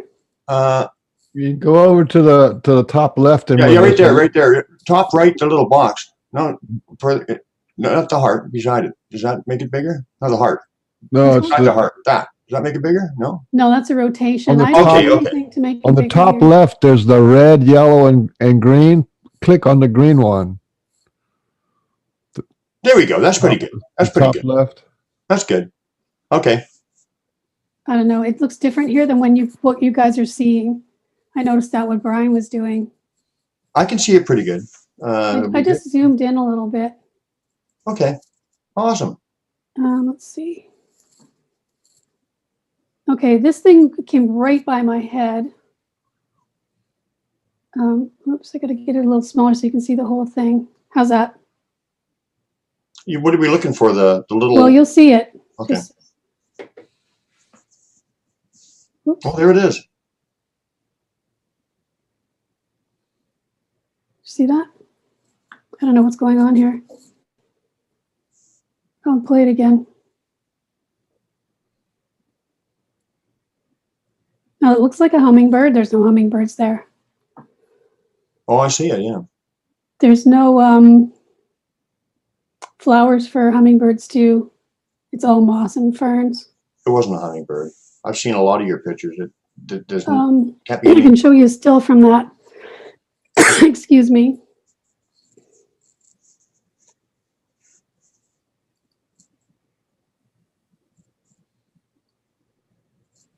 So it's right here. Yeah. They're so fast. Sometimes they're so fast, all you get is a flash, and then you have to go back and find the. This was taken by a video, right? Well, one frame of a video is 25th of a second. That's pretty quick. Exactly. Well, I've seen Laurel has showed me and others, like, with her camera and slowed it down, and there's just no question that it's not. Well, I've got others, not from here, where you can actually see their faces and arms and everything. Did you want to show us that, or show us a picture of that fairy leader, that the drawing, whatever? It was kind of cool too. Okay. I'm going to stop sharing while I do this because again, it's going to take me a second to find it. But as you're looking, Laurel, you were saying there were a lot of other different elementals there. So what were you experiencing or connecting with? Obviously the fairies. Well, there's a well, I'm not sure exactly what to call him. I call him a gnome. But he's a representative of that spiritual element, I guess. And I call him Ralphie. I don't know his real name, but he's again, these are basically emissaries from those realms coming forward to start connecting with people. And I can show you pictures of them that I've painted. I can get up here. This is, oh.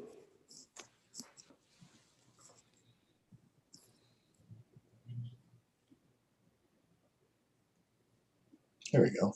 This is Ralphie. He makes me laugh. What's all the green stuff around him?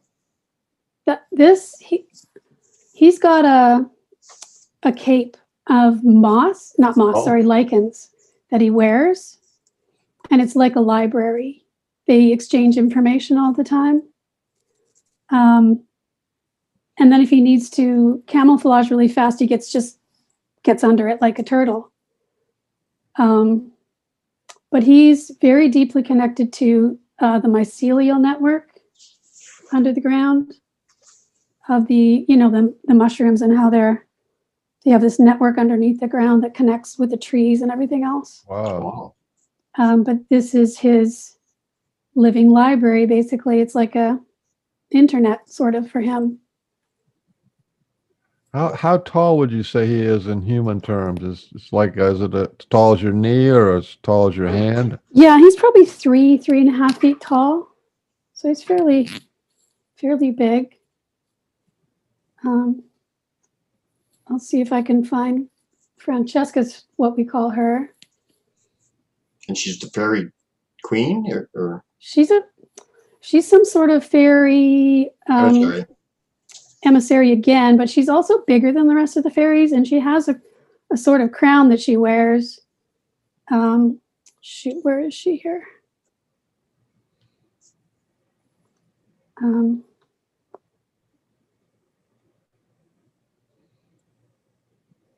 No, she's before that. So many pictures on here. You see this, you see things building and growing, and obviously Laurel from. Yes. So this is her. Wow. That's her face. And honestly, this is the first time I've ever done a face. How did you see it? Happened. She came to you and like you just saw her in your mind's eye, or? Honestly, I just started painting, and like I've painted before, but I haven't painted for years. And so I'm definitely being helped to do this, because I looked at that when I was done and went, there's not a chance I could do that on my own. So that's her face, but I can show you some video of her. You have a video of her? Yeah, it's going to take me a minute again to find it. And how big is she? She's bigger than the rest, right? She's about a foot tall, maybe a little bit more. The rest of the fairies that I've seen there, there's a fairy portal up where I live, where I go often. And I get video of them all the time, different ones. But most of the smaller ones are about maybe 3 inches or 4 inches. That kind of looked like the ones that you were showing us, right? 3 or 4 inches. Yeah. This one from here is stockier than the others. The others are much more delicate. When was that now? That was in.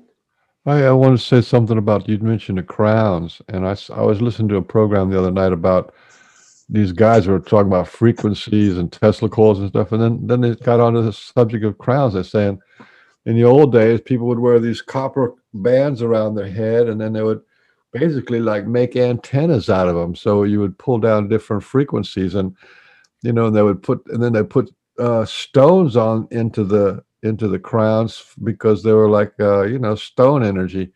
And I thought that was fascinating. So this whole being able to pull in energy around your head and your crown chakra. So I think that's significant. This video, since I hit it first, was on my daughter's camera. I'm just going to play it for you first. You Okay. can, and then I'm going to go through and show you the different things that are going on. So.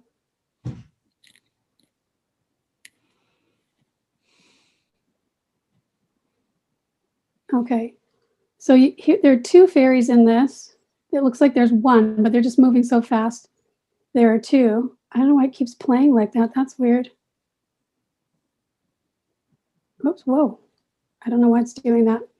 But anyway, I'm just going to scroll through it and you'll see. I see one. Oh, no, I didn't. Okay, so there's one. It's going into that hole down below. Did you see that? Oh, was that just a little silver There golden it goes, light? yeah.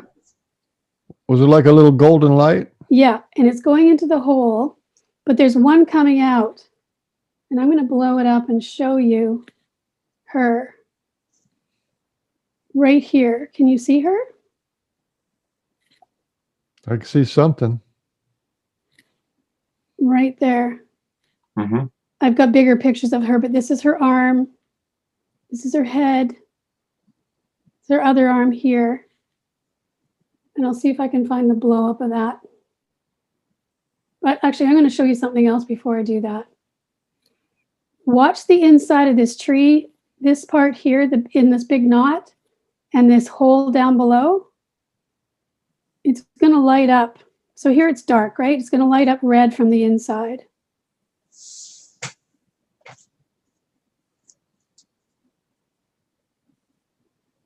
See, can you see it's red? Oh yeah, the fairy just went in there or out. Yeah, I do. Yeah, Yeah. so down here and Yes. up here.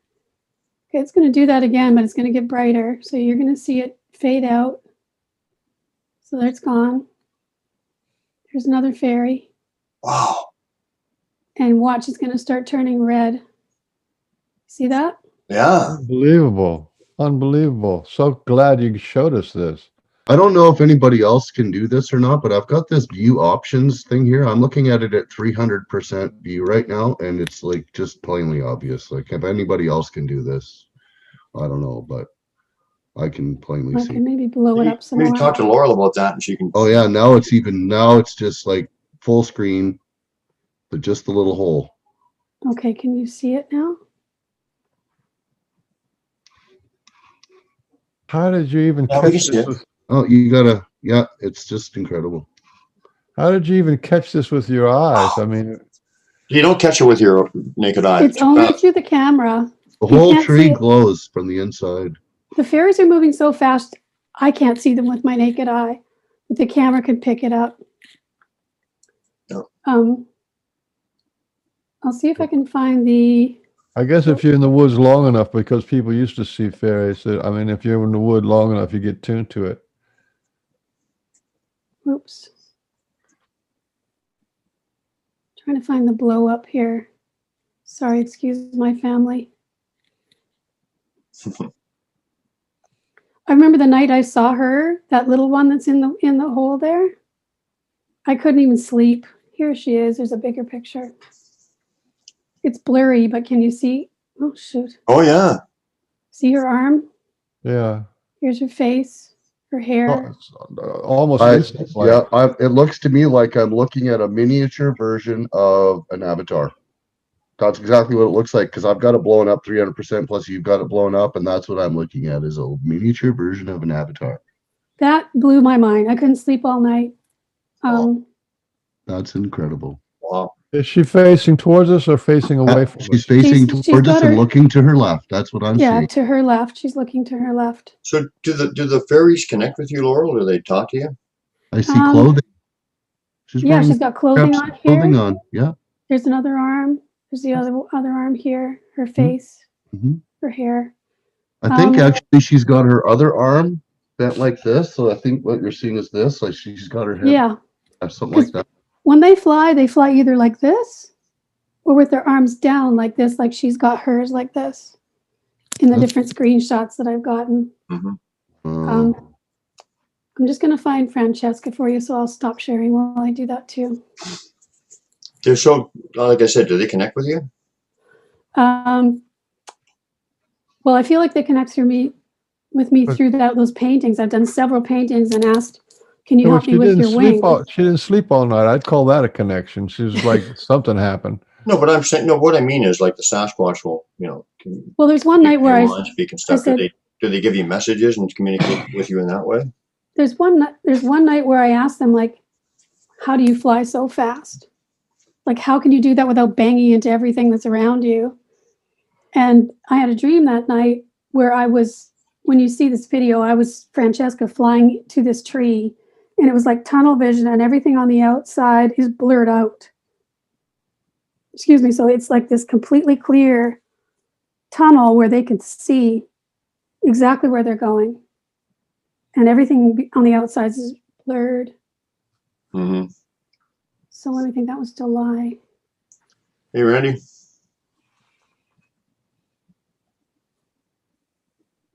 Oops. Mr. Randy. So, okay, so while we're getting Randy tuned in here, did you have anything more to say on that, Laurel? I wanted to ask Joe something, actually. Right here. Go ahead and ask Joe. I'm just going to find this I video wanted to get back to Francesca. that bear. Remember remember the Arrow thing? And you had some interesting mind speak and stuff going on with that. Did you want to talk about that?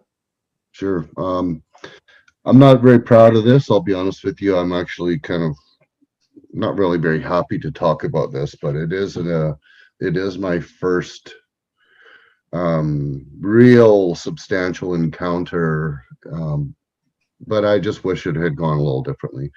So I thought Mark would like to, have a look at my bow. I've got a recurve bow. I brought it out so that maybe there'd be an opportunity to play with it, a little target practice or something. And I brought it out and carelessly decided to shoot a couple of arrows up in the air at a high arc into a meadow that was probably 200, I guess maybe 100, 200 yards out from our site.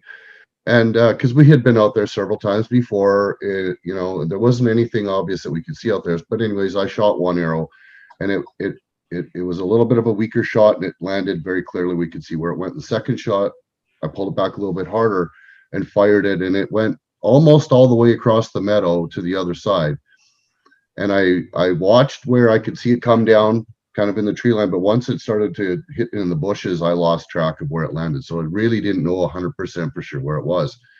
And Mark and I went out and looked for it, and we felt certain that it was in the center.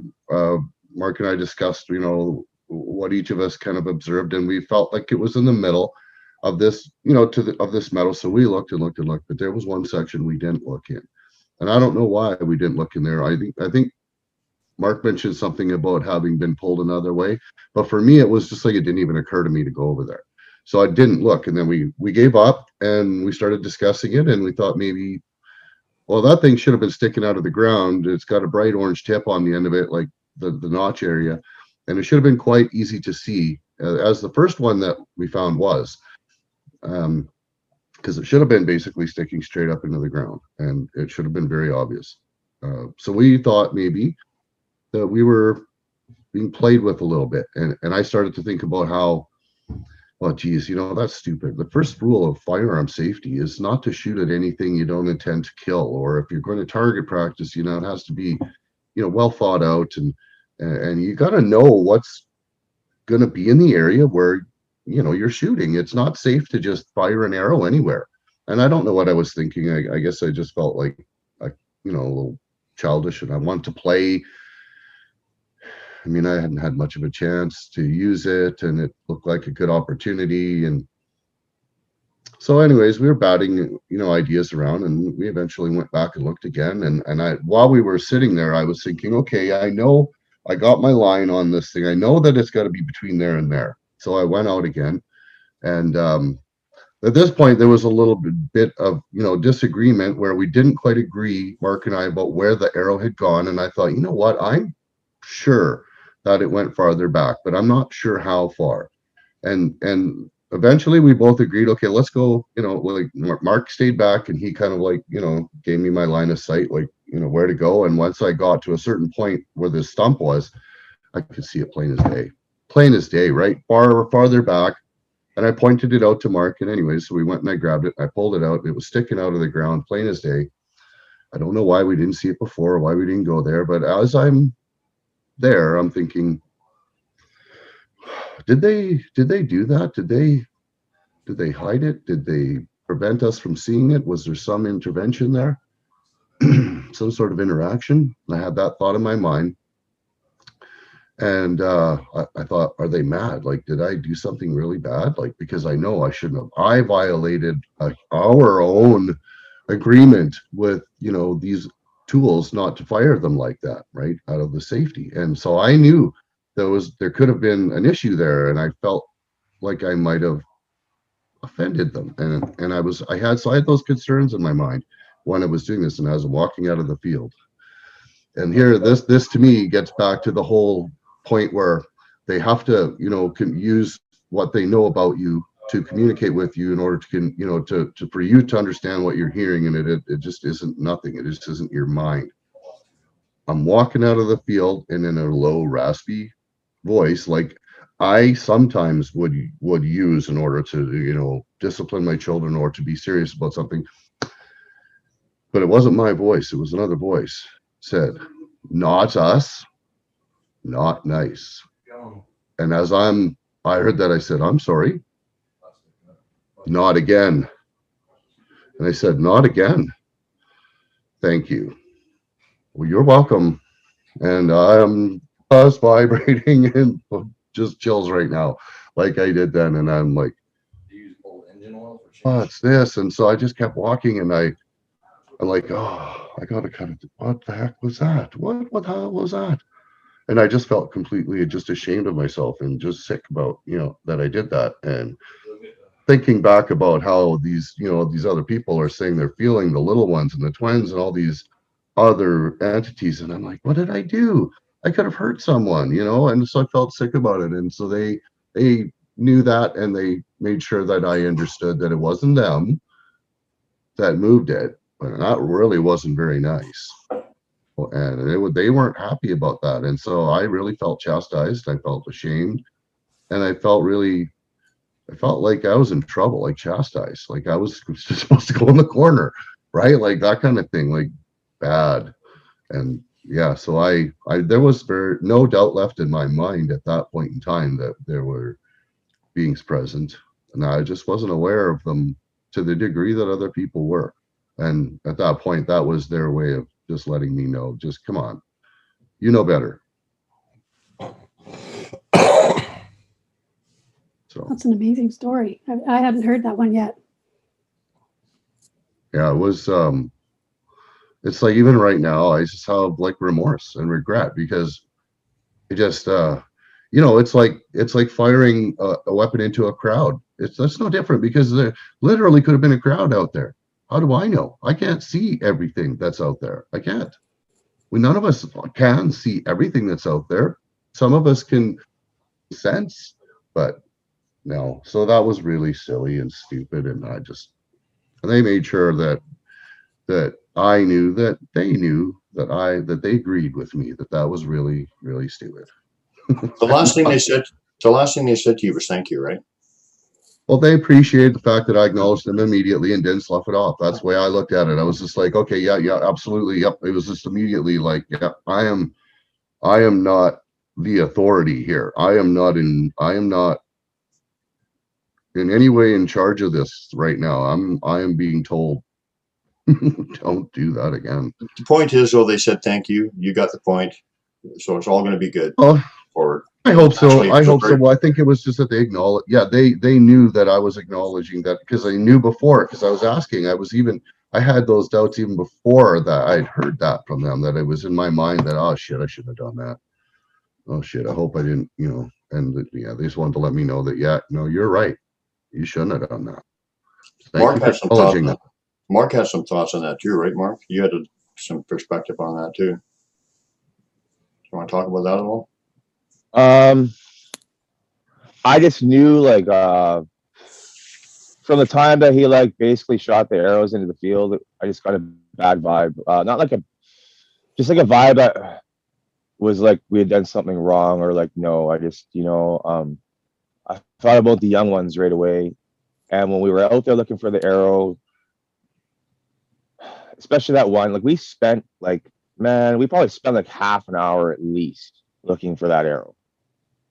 I would assume something like that. We were wandering around for a while trying to find it. And You know, it's got a bright orange tip on the back of it, so you would see it clear as day sticking out. I have a very good eye.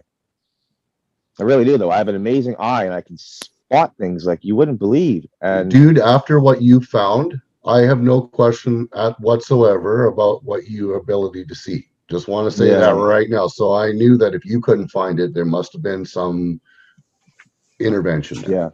yeah, and like you heard that sound. Okay, it almost sounded like a chickmunk, but it was like a whistle. As soon as I got close to where you actually got that arrow from, something was calling me to my left and was like, it you said it was coming from over there, like over there. It sounded like it was coming a foot from me. It sounded like a whistle, chirp, like whistle was coming a foot or two to my left. And as I moved forward, it kept coming a foot from in front of me. So every step I took, I'm getting a little whistle right in front of my face. And it called me to like right into that bush area and not to where the arrow would have been. And then I was like, it was like that vibe or that feeling. It gave me that like thought, like put the thought in my head. It was just like, just go back, go sit down, go chill for a minute, come back, and you'll get your arrow. I was like, we just said, I said, let's just go back, we'll go sit down, and then we'll come back and we'll get our arrow, right?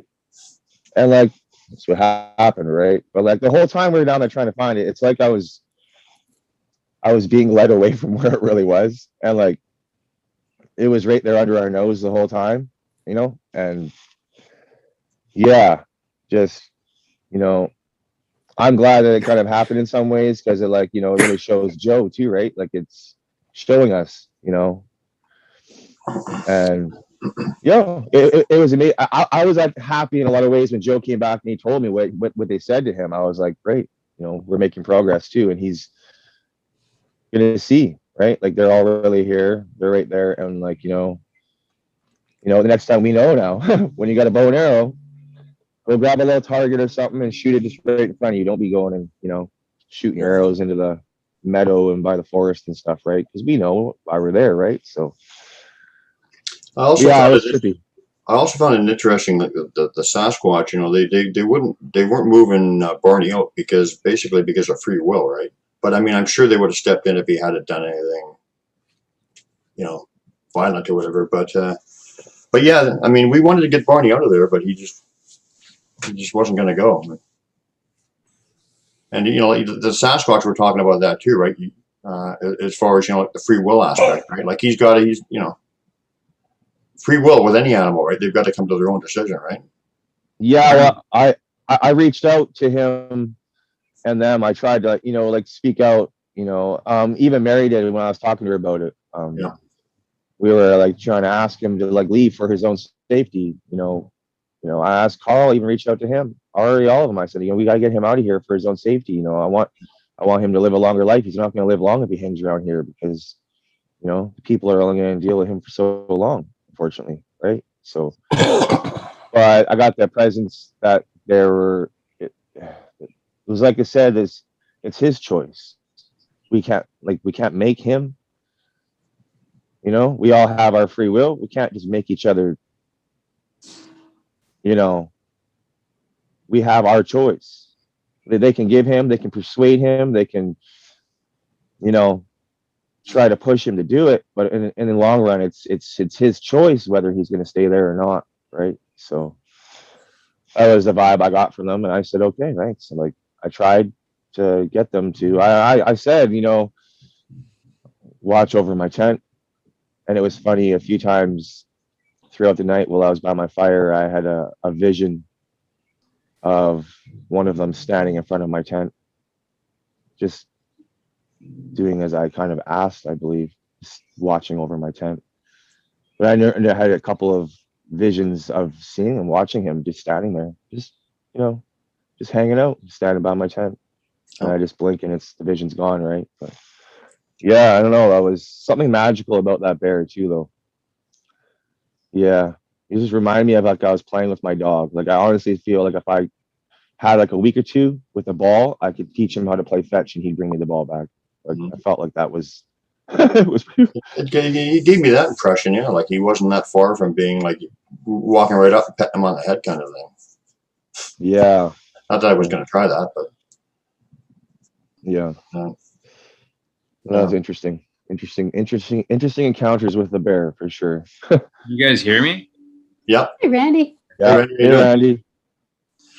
First time on Zoom. I had to use Karen's computer because I don't have it set up on mine. That's why it says Karen there. I know. I was thinking, what's Karen doing coming on? Let's go, Randy. So what, do you got any thoughts, Randy? Anything to comment on or talk about? I was wondering if you guys looked for that crystal after I left. Maybe Barney took it. We did. Randy, we looked every day. Yeah. We took time to look for it every day, every single day. I went and I scoured, I raked that whole area with my walking stick. I just in case, you know, and every time it hit something hard like a rock, I would look at what it was, and it wasn't there. Just wasn't there. So I don't know. Yeah.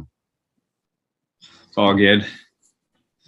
Yeah, so it was a good trip. Do you have any experiences, Randy? You want to share or any thoughts? Well, I heard the tapping while Mark was telling his story. The last evening I was there, like there's tapping all along the enclosure. You could feel it.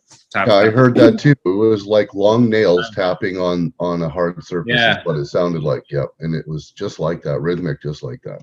Yep. Well, it was quite emotional. It had me in tears. Great story, yeah. Yeah, when I was thinking about, you know, like when Mark's talking about how they're in danger or whatever, and I was thinking about if anyone ever hauled one of my guys out of there, I just go to my mind. It's just really emotional. Yeah. Well, I think it's important to remember even though we want to share with other people, that was a private thing that was shared with Mark. And I don't know how Mark feels about us talking about that too much, because he allowed himself to be about as vulnerable as any other human being can be. And that was something that he decided to do at that point. So when it comes to what Mark had to say, I don't know. I don't want to talk really about that too much, but it was, yeah, it's the reason why it's really important for all of us to get involved. And I really hope at some point in time, Mark, you can turn that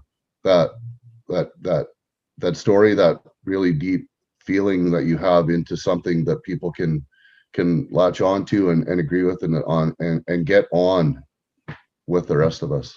So Yeah. Well, I saw Mark and I saw a print that I found in the enclosure area, and right around where he had seen a Sasquatch. Yeah, we talked about that. Yeah, We talked about that already. yeah, that was cool. Yeah, you were the one who found it. Yeah, and Yeah, I it looked like a wet print coming in from off the grass. Yeah, it was amazing. And they took some of the snacks I left for them, and that was pretty cool. And yeah, it was just and then I got to meet Mary. Mary was like an amazing person. And she did some healing work on me, and felt so much like a lot of lift off my shoulders, like had been taken off my shoulders. I don't know what she did, but energy work or something is pretty amazing. Yeah. But I think everyone got along with Mary quite a bit. So. Do you still feel what she did for you? Oh yeah, yeah. Awesome. Yeah. I just saw a message from Laurel. You got a video to show, or is that from before? That's just the fairy video. There's no rush. I just want you to know it's ready whenever you're. Oh, okay. Oh, so this is for now. Okay. Yep. You want to show it? Yeah, go ahead. Sure, I can show it.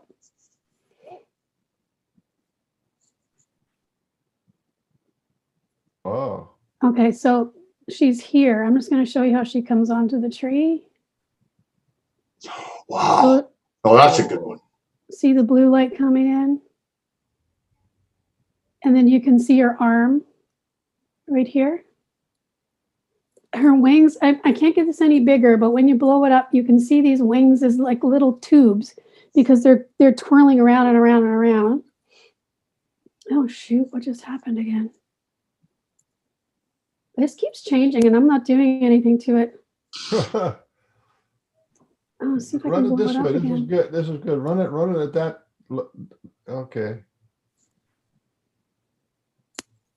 Okay. So Wow. Wow. see her move? Yeah, I can see that pretty good. Look at that. And there her head's turned down to the side. And when you blow it up, you can see the little things on her crown. They're really floaty and they float around her head.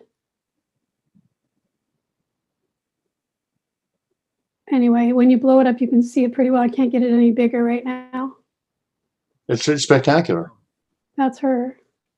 So when she first showed herself in this, I feel like she gave me the arms, the legs, everything, because I needed to see that to know what she was. But now when I go back there, I basically just get a turquoise energy signature. And it's different shapes. Often it's very tall, like 2 or 3 feet tall. Sometimes it's little and almost, you can almost see the wing shape. Because I don't need to see this anymore. So, but I feel like they can show up however you need to see them. Incredible color. Isn't it? I mean, Amazing. this is one of those live photos. I don't know if you've got an iPhone, you can take live photos. It takes like a 3 or 4 second video. And when I first saw this, all I could see was this blue thing by the tree. And when I zoom out, you'll see how far away that is. Oops, that's not it. Yeah. So I could just see this blue thing here, and I thought, what is that? So I just blew it up, and then again, one of those nights where I couldn't sleep. Could you play And it this at tree, this resolution? pardon? Could you play it at this resolution? Yeah, sure. So we get the far away look? Wow. Oh, wow. Wow. She's in a lot of different videos, doing different things. But this is probably the most clear one. Is that Francesca? That's her, yeah. And here's the tree that was lighting up, and this thing is way bigger than it looks. This is, my daughter's about 5'9", and she comes to about here. Wow. So this is huge. So this tree looks like, she looks small on here, but she'd be over a foot big. Anyway, that's basically That's it. crazy amazing. Fantastic. Wow. Oops. Holy Toledo. Wow, that's I great. think that's one of the best photos I've ever seen of fairies. I couldn't believe it. I, you know, this has just been going on and on. Anyway, yeah, feel really privileged, Mark, honored, I guess is a good word. do you want to talk about your experiences or an overview of what you thought and whatever the trip? Well, I went up there with my brother one day, and I was actually with him when I got that the first time. And he doesn't live here; he's about 3.5 hours away. So when he comes down, we like to go there. And he said, "Well, why don't you go over there and hold your hand?" Because she was showing herself the energy signature part. Go hold your hand out and see if she'll land on your hand. And I couldn't see her with my eyes, but I could feel her. So I put my hand out, and she landed on my hand.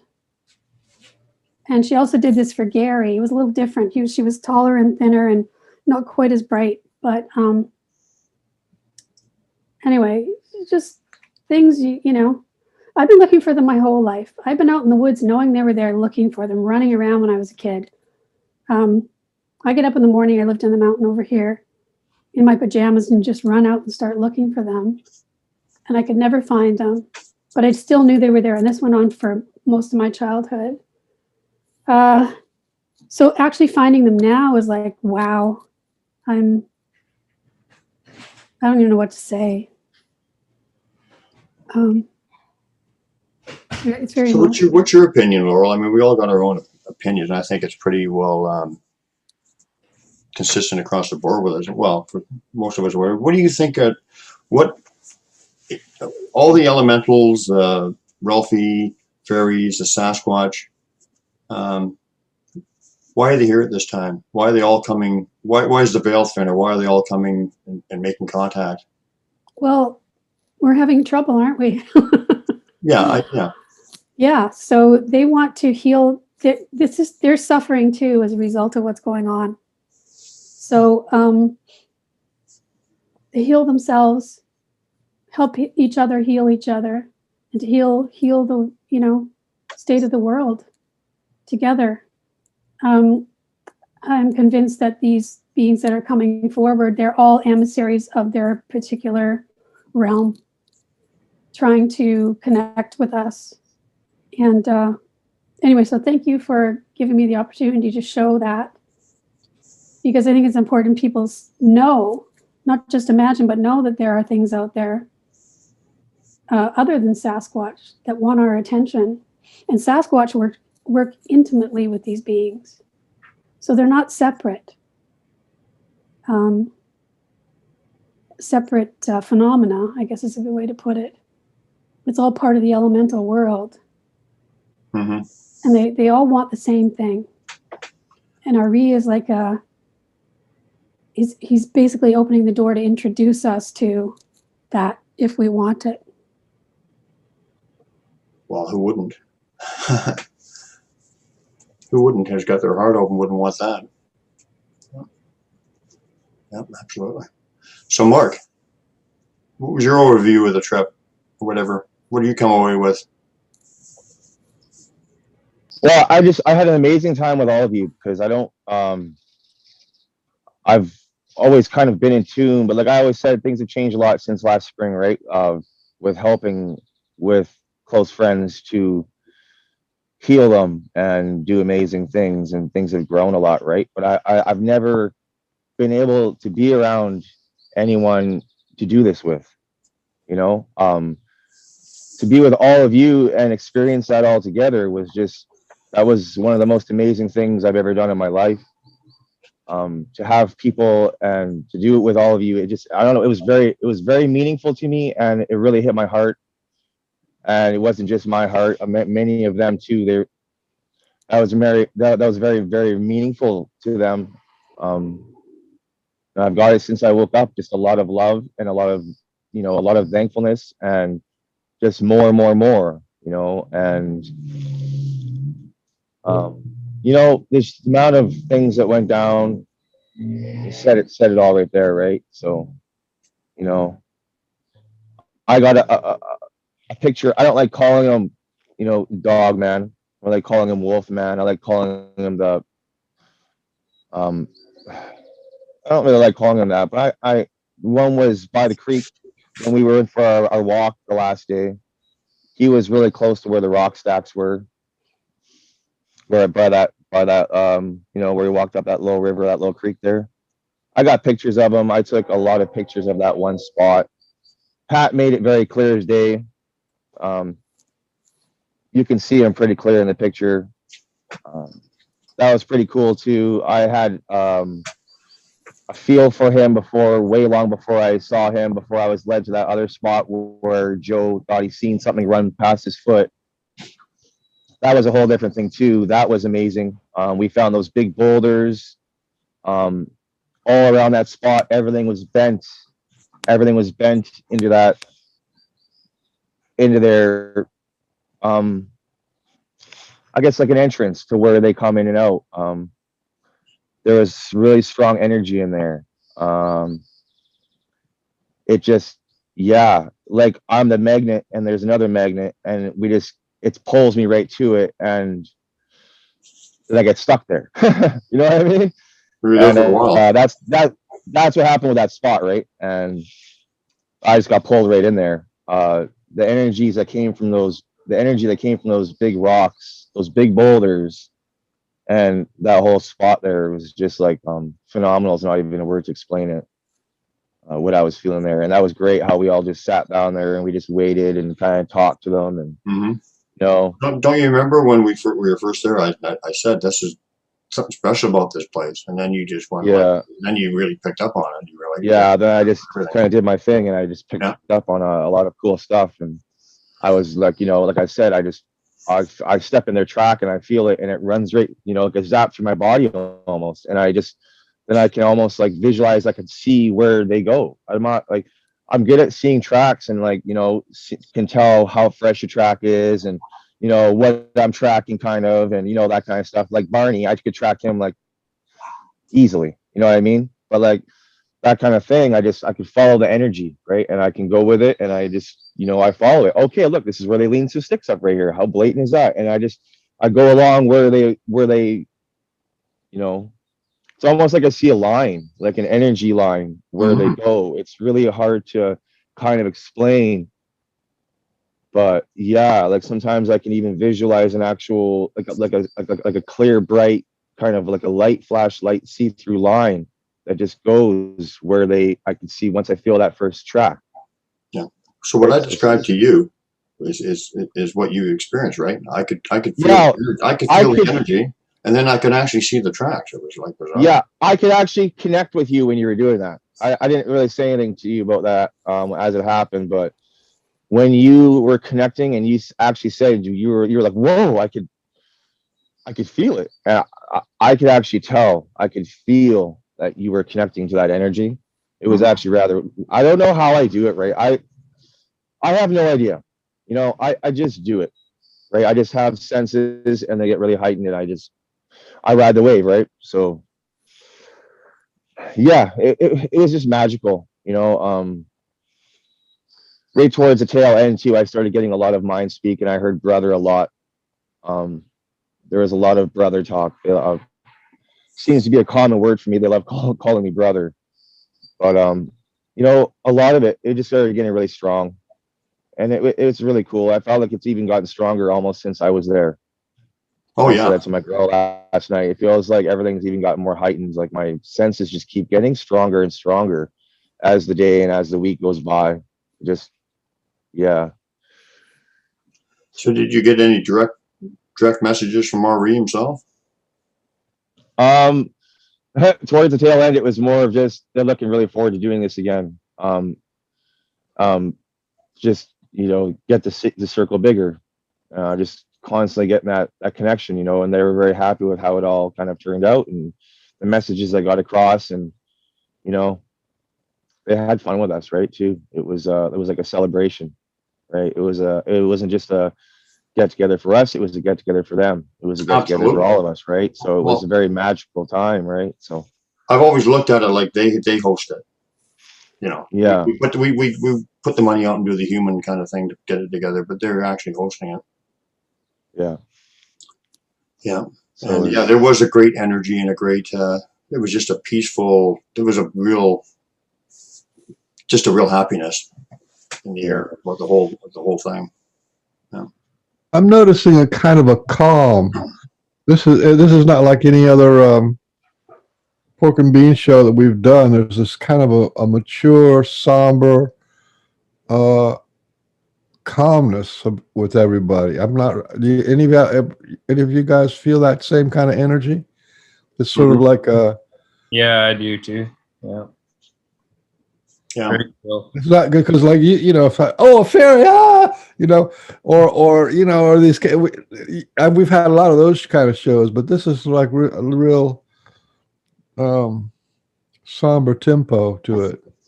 So much stuff happened. I'm trying to not forget anything. Anybody remember anything else that was important? I've tried to. I feel there's something we're missing because there's so much There's a stuff bunch of stuff we're missing because it was remarkable the whole time, and I just can't. You know. Oh yeah, even Adrian. After I had said that I saw like the figure in your vehicle, Brian, like the apparition, he said that he saw something too. He saw. I'm not sure if it was in your vehicle or in his, but he told me the next morning he was positive he had saw someone in his vehicle. We were all by the campsite, right? But after I told him that what I had seen in your vehicle, he had confirmed and said the same thing. He was like, I saw a figure in Brian's vehicle too. Pretty sure it was either, I can't believe which vehicle it was in, but I think it was mine. I think it was mine. Yeah. Because like I after I saw him in your truck, I walked away and I told him, I was like, man, like I believe it was Bud. I felt his presence like sitting inside of your truck, and he was just like playing with the dashboard and like touching all your stuff in your truck and just kind of, you know, thinking around, having fun, right? Kind of just fooling around, like, because he loves Brian's personality, because Brian just loves joking around. and like having a good time, because you do, Brian. You like having a good time, Of course. and like he loves sticking close to you because he Oh, getting a little was delay trying to there. do. He was trying to joke around, right? Well, that's what It he was does. So yeah. Mark, I remember one other thing that you haven't talked about that happened with you and I, where when I don't know what we were doing. We were out on the other side of the field on the game trail, and I think we were looking farther out, and we could see probably about 150 yards away. I mean, I looked and I saw an exact silhouette, right behind a Yeah. tree, and then you came and got in front in my line of vision and saw it too.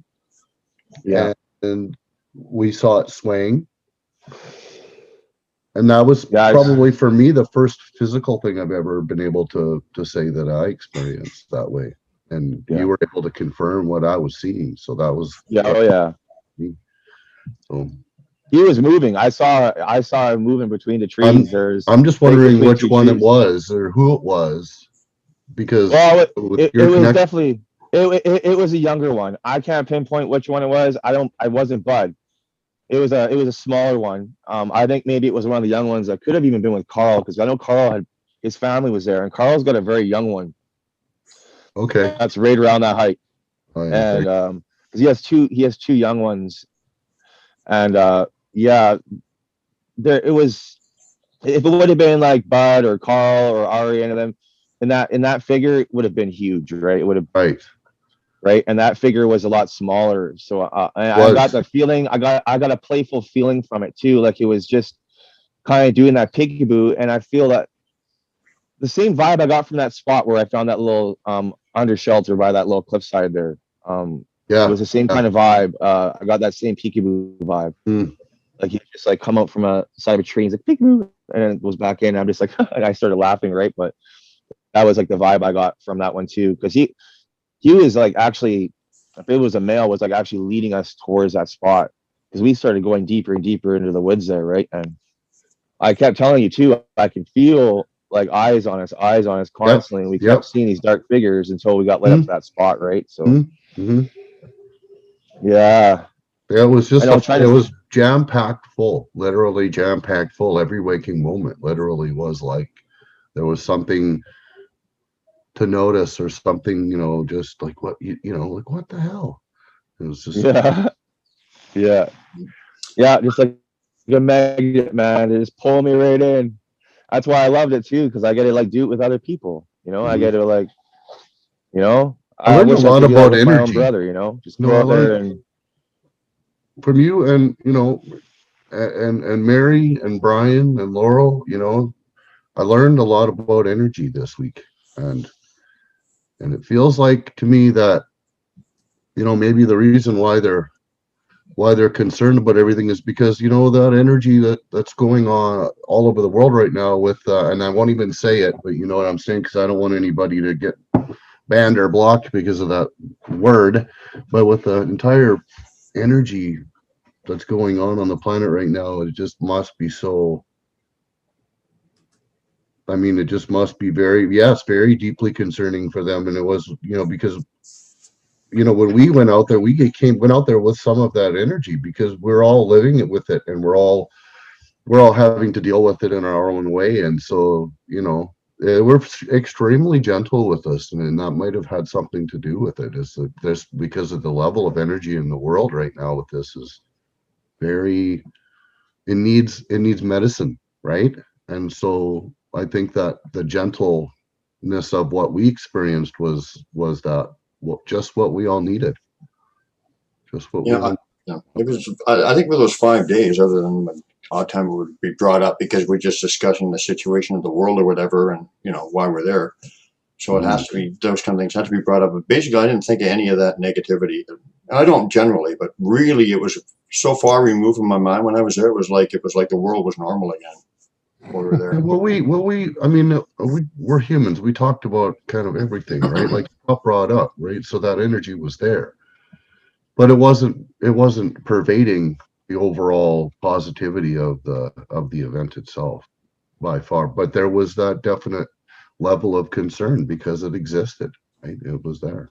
Yeah.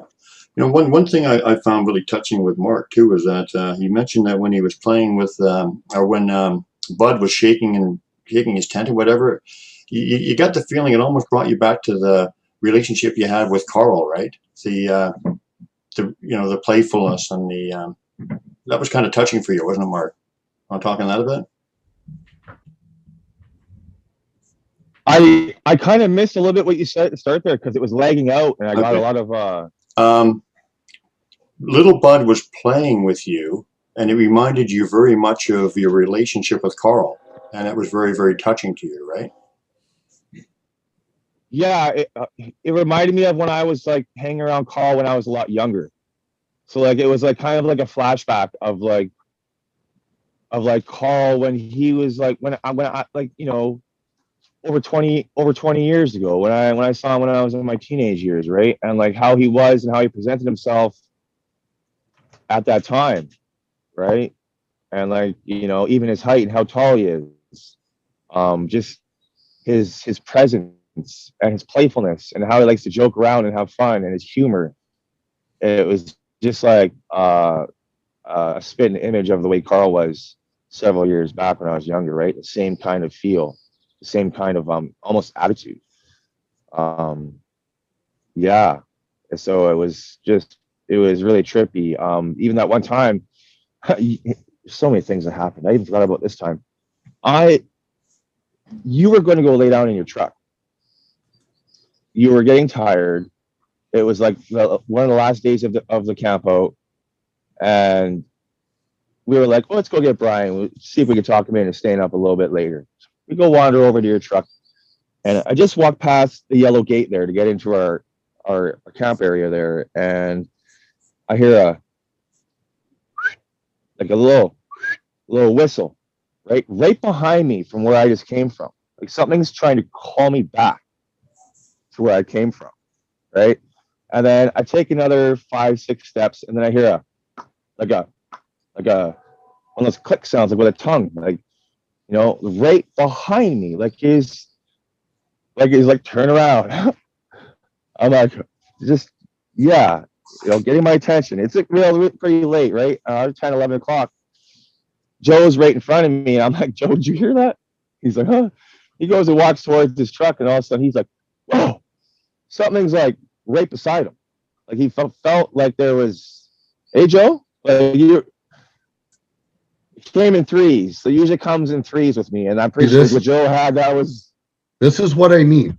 It was full of those experiences. I was walking to my car, and it was like bumping into somebody behind me, but it was pitch black and there was nobody there. But I felt them right there, and they gave me this, like, it was like a boo. It was like a, oh, hey, how's it going? Kind of thing, like, hey, I'm here, and then gone. And I literally, I can't say it, but I like pooped myself a little bit. You know what I mean? Like, it scared shit out of me.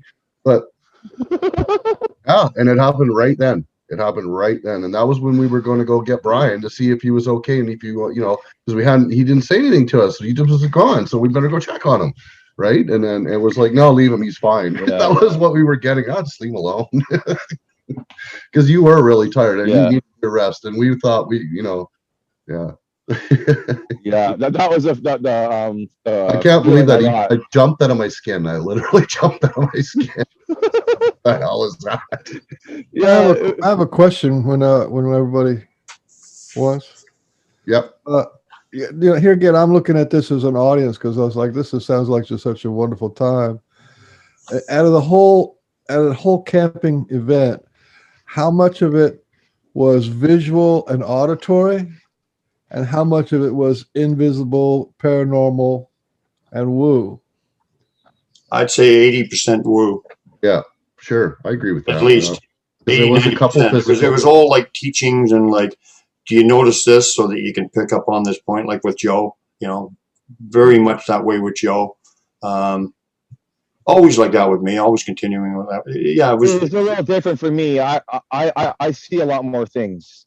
So like for me, I'd say it's here closer to 50-50. You know, I see a lot of things that are there sometimes. Yeah, And was that so, paranormal seeing or was it regular seeing? nah, even like faces, things appear, things that are there, but people don't usually see them. I'll start to see them. So that's kind of more of a So paranormal woo thing. I still think that falls. yeah, but like I see them like will come like they'll be like in like more like they come into like full form, kind of half form. So I will, or sometimes even full form, right? Like even driving with Brian down to call our ladies, I could see them. Like I see them standing right in the middle of the trees, right? It's not always just like like I said, I have somewhat of encounters where I will like it's not just more woo, it's more like me more of a physical form kind of thing, right? You know what I'm getting at though? So I feel like I'm not dealing with more of a I know they're right there and it's more of like I can start seeing them and they're right there beside me, right? So it's not like it's not really like a woo to me when they are there beside me and I really start seeing them and like they're right there. Woo is more like I'm more like the mind speak. I'm seeing things, having like a marble drop right in front of me, random things that are more like things that are more unexplainable, and more things that are like the orbs, and more things that are with the energy, right?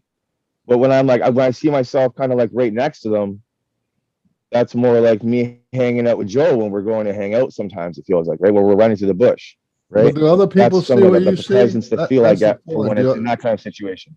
Do other people see what you see?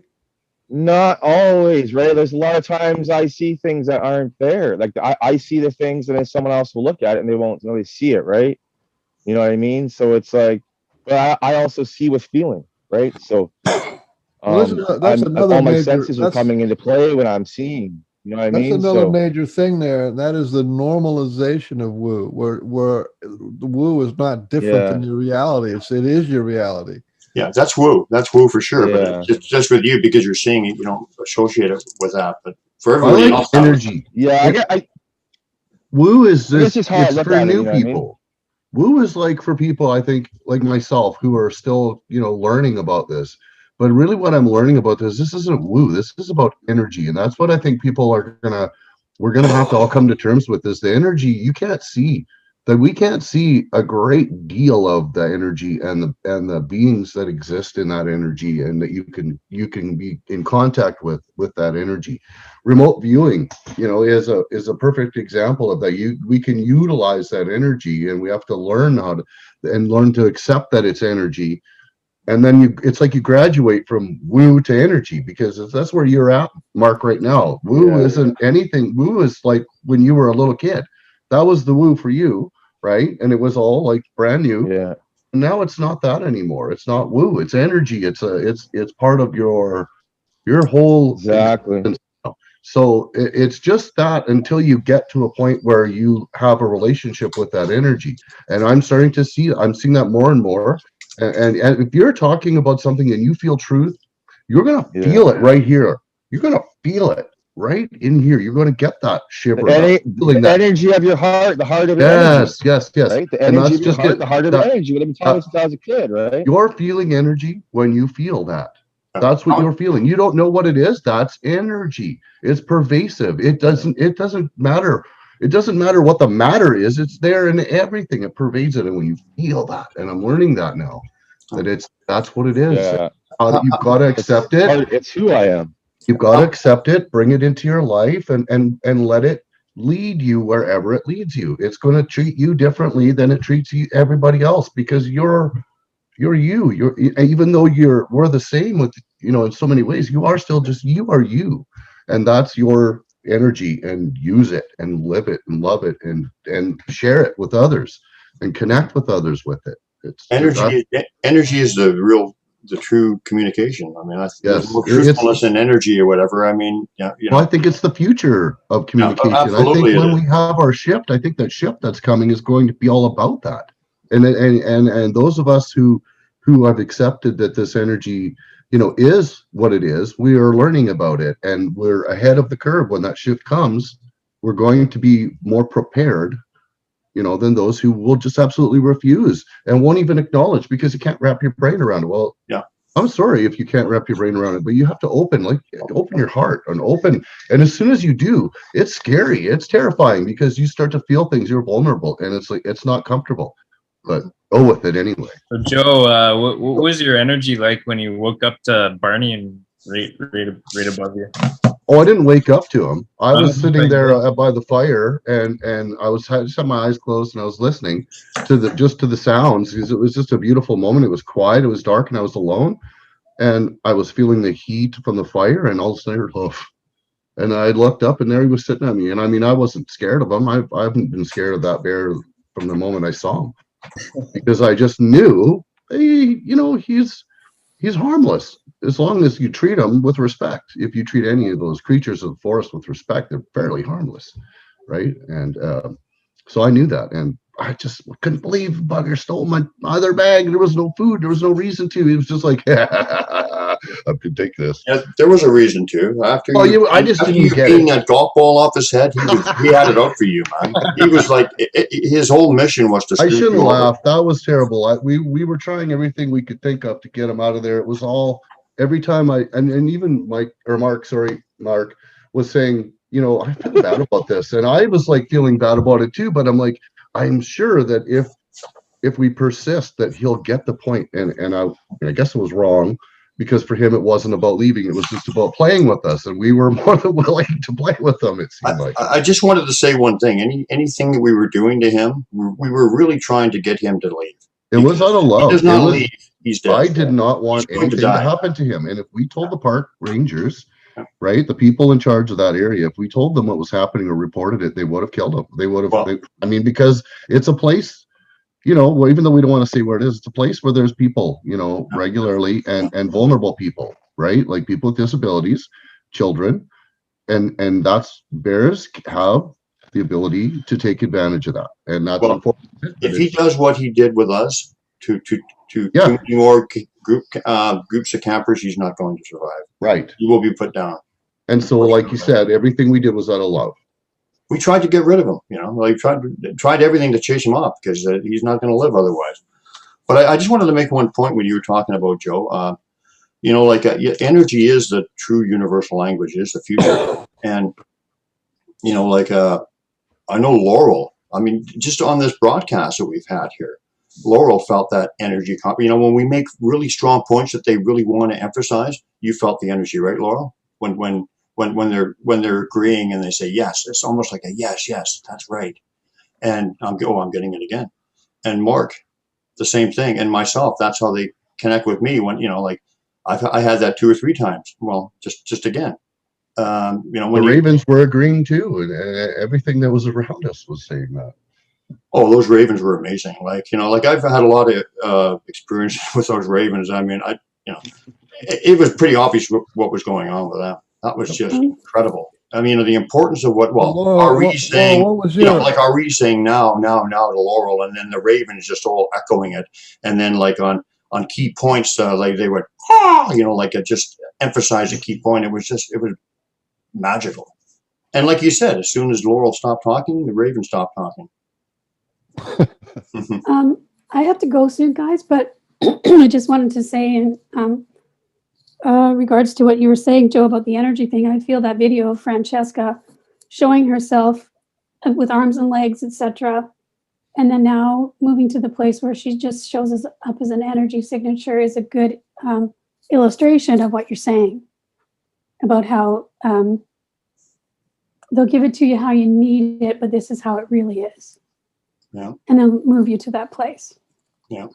But I have to get going. Well, hang on a minute, Laura. Laura. Maybe we'll wrap it up, because I know we're missing a whole whack of stuff, and so we're probably going to have Looks like there's going to be a part 2.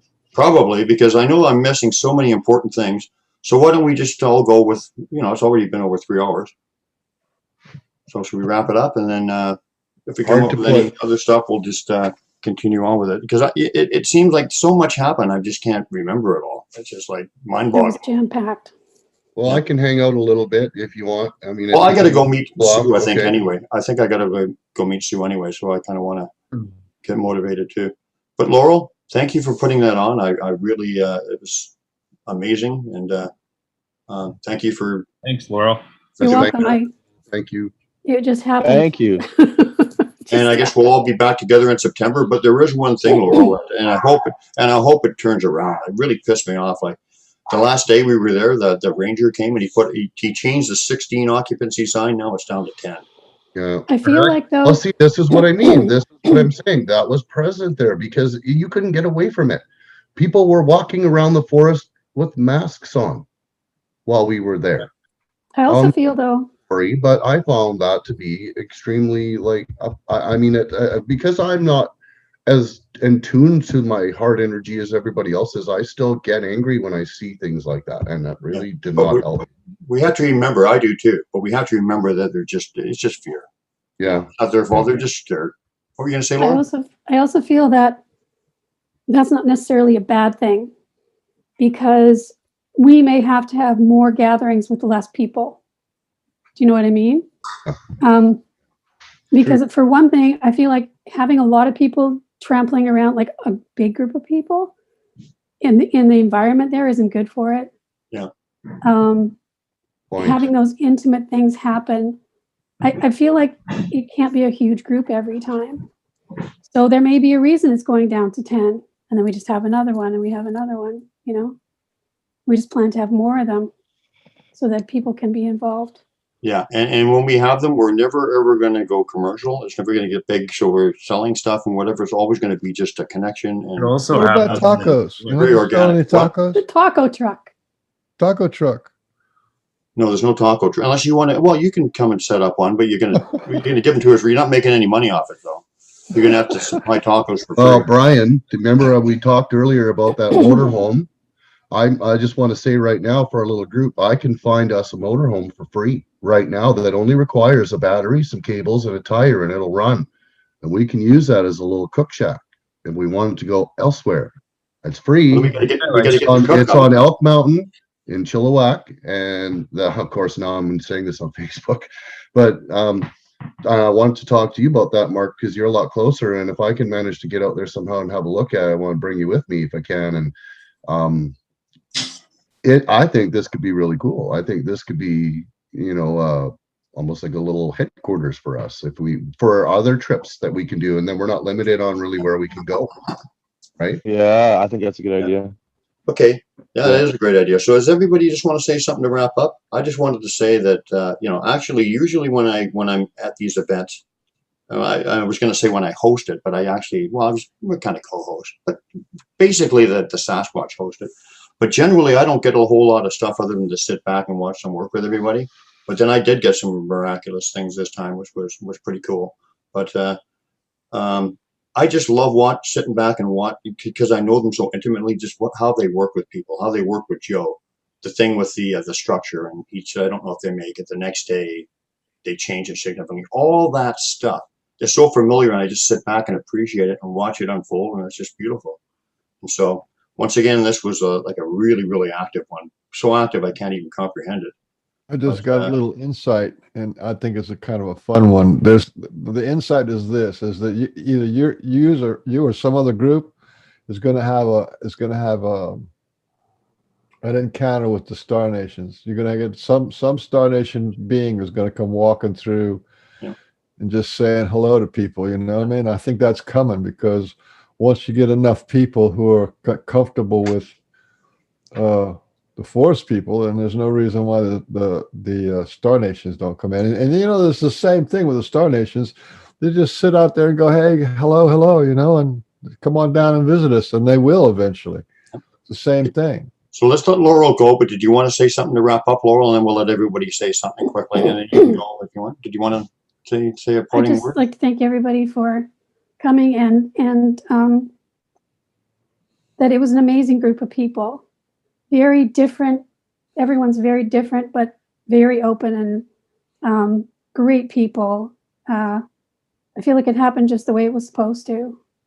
And just thank you so much to each of you for being there and allowing this to happen.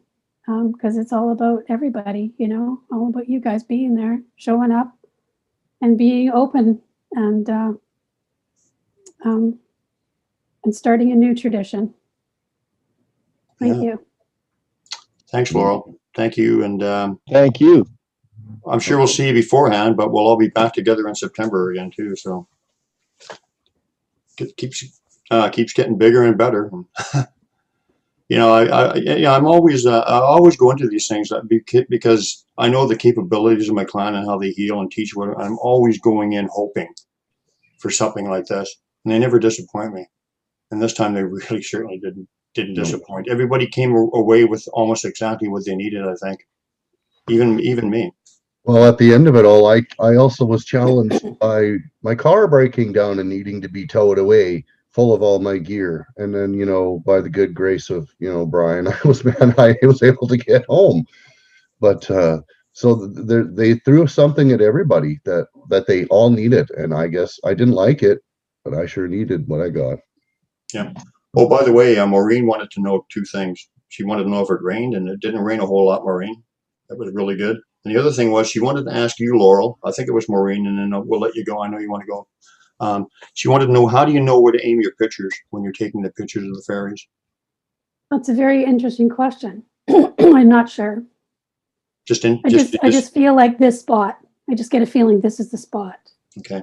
And then I just go with the feeling. All right. Okay, Laurel. Well, bless you and thank you so much. I want to say Karen had a great time too, and Karen, girls, yay! Girls rule. All right, Laurel. Thank you. Bye. We'll be talking to you Love soon. you guys. Bye.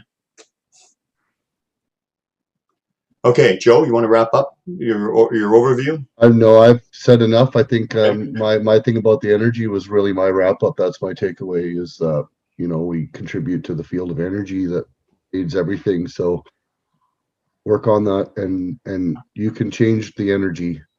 Well, I'll tell you one thing. My observation, Joe, was when I first met you, and you're a good guy all the way through, mind you. When I first met you, you were a little bit, you've changed in quite a bit. And in the last year, I've seen evolution. I'm talking about the last 2 weeks, even. But I mean, if you knew me a year ago, you wouldn't even want to talk to me because like I said before, I would go out to my spot at Twin One Creek and I would go out there and I would always my thing about it was that I wasn't dealing with a creature, or I was dealing with a creature. I wasn't dealing with a being of energy. I was dealing with a creature that was more animal than anything else, and that's how I approached it. And I never had any luck with any of my attempts at encounters. And I wouldn't go out there and bang on trees and hoot and holler or anything like that. I would just go out and sit and listen. And I felt a lot of fear, and that's what you get when you put that out there. When you put that kind of energy out there, you're only going to get the equivalent back. For every action, there's an equal and opposite reaction. And if you go out there with really crappy energy, you're going to get that back. And that's what I received a lot of. And it wasn't until I started realizing, that this particular topic wasn't as cut and dry or black and white as everybody likes it to be. It's a rabbit hole. It's a huge mystery. It's a huge a whole other world. And so I'm seeing that now. And what you're seeing now is someone who's just kind of stepping out of that and into this. And so that's, I think, why now you're feeling, what you're feeling with me, and why we've connected the way we did when we did, right? Just like it was supposed to happen. Just like Laurel said, the whole evolution of this topic, it has to be individual to the person, but be open to it. Don't close your mind to it, and don't allow other people to tell you that you're crazy, and don't allow other people to determine what it is that you feel. You'll know. Just trust yourself and open your heart. Right? So, yeah. Randy, you want to say anything?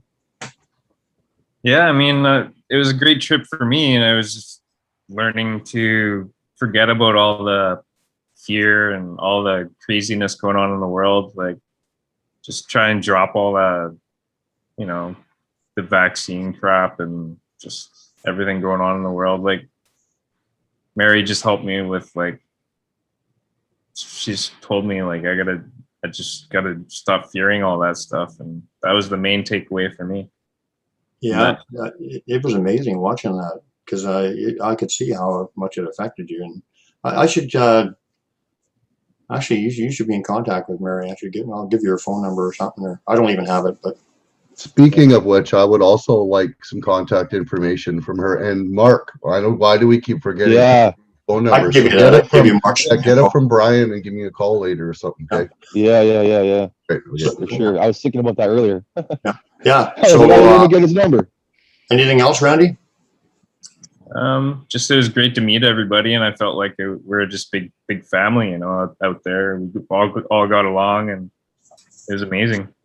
I know it did feel, it really felt like family, and the energy there were like, sometimes it was intense and dramatic, and sometimes it was just a loving kind of a blanket of just it was just a feeling, you know, like a family and love, and they were really happy we were there for sure. So you okay, Randy? You done? Yeah, that's about it. Yeah. Mr. Mark Roberts, want to close her out? Unless Mr. Beans has something to say at the end.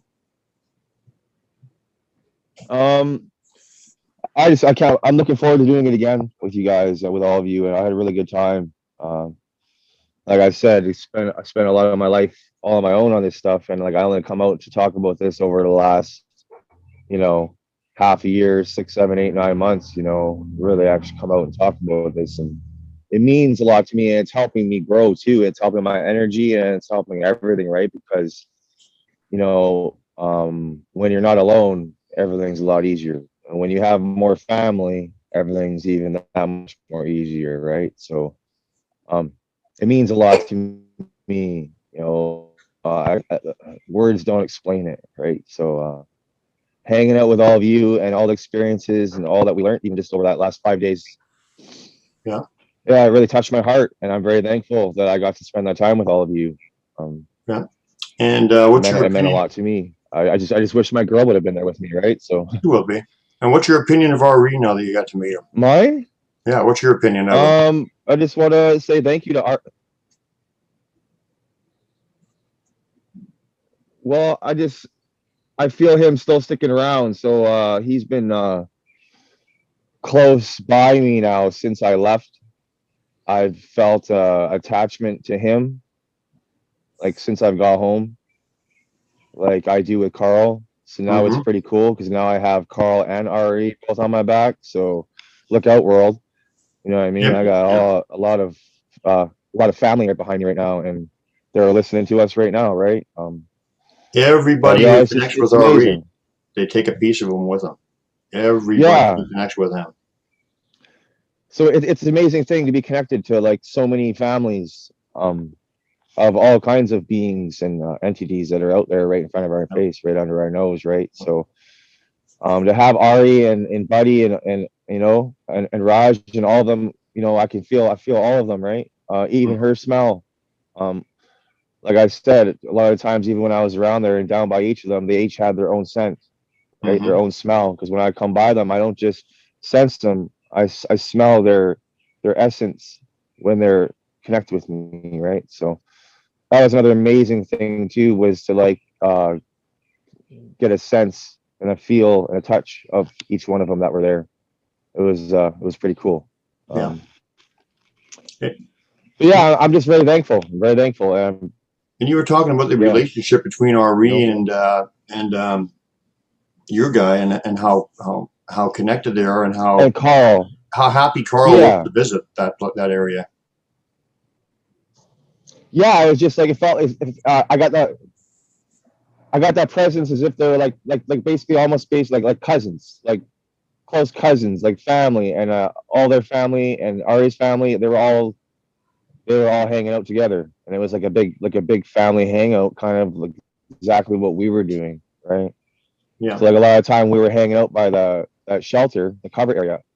So much, man. It was way more than what I'm used to usual. Like for having juveniles around, I felt like there was like a wall right there, and then there's like a whole pile of juveniles just sitting there with the shoulder to shoulder, and they're just right in there like giggling and like listening to us, and they're like trying to see how close they could get, and they had like a wager almost between all of them on like who could get the closest, right?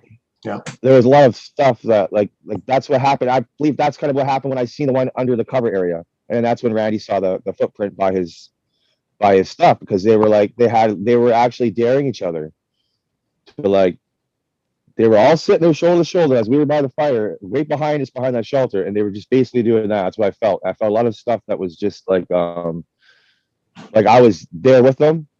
So I was right there with them behind, and we were like giggling about it, and I was like in that vision with them, you know. So like, there was some things that happened that I didn't really actually, you know, say much about, but it was just that feeling when they were like all together. It was just really amazing, like kind of like how we had the connection, right? It was like the same for them.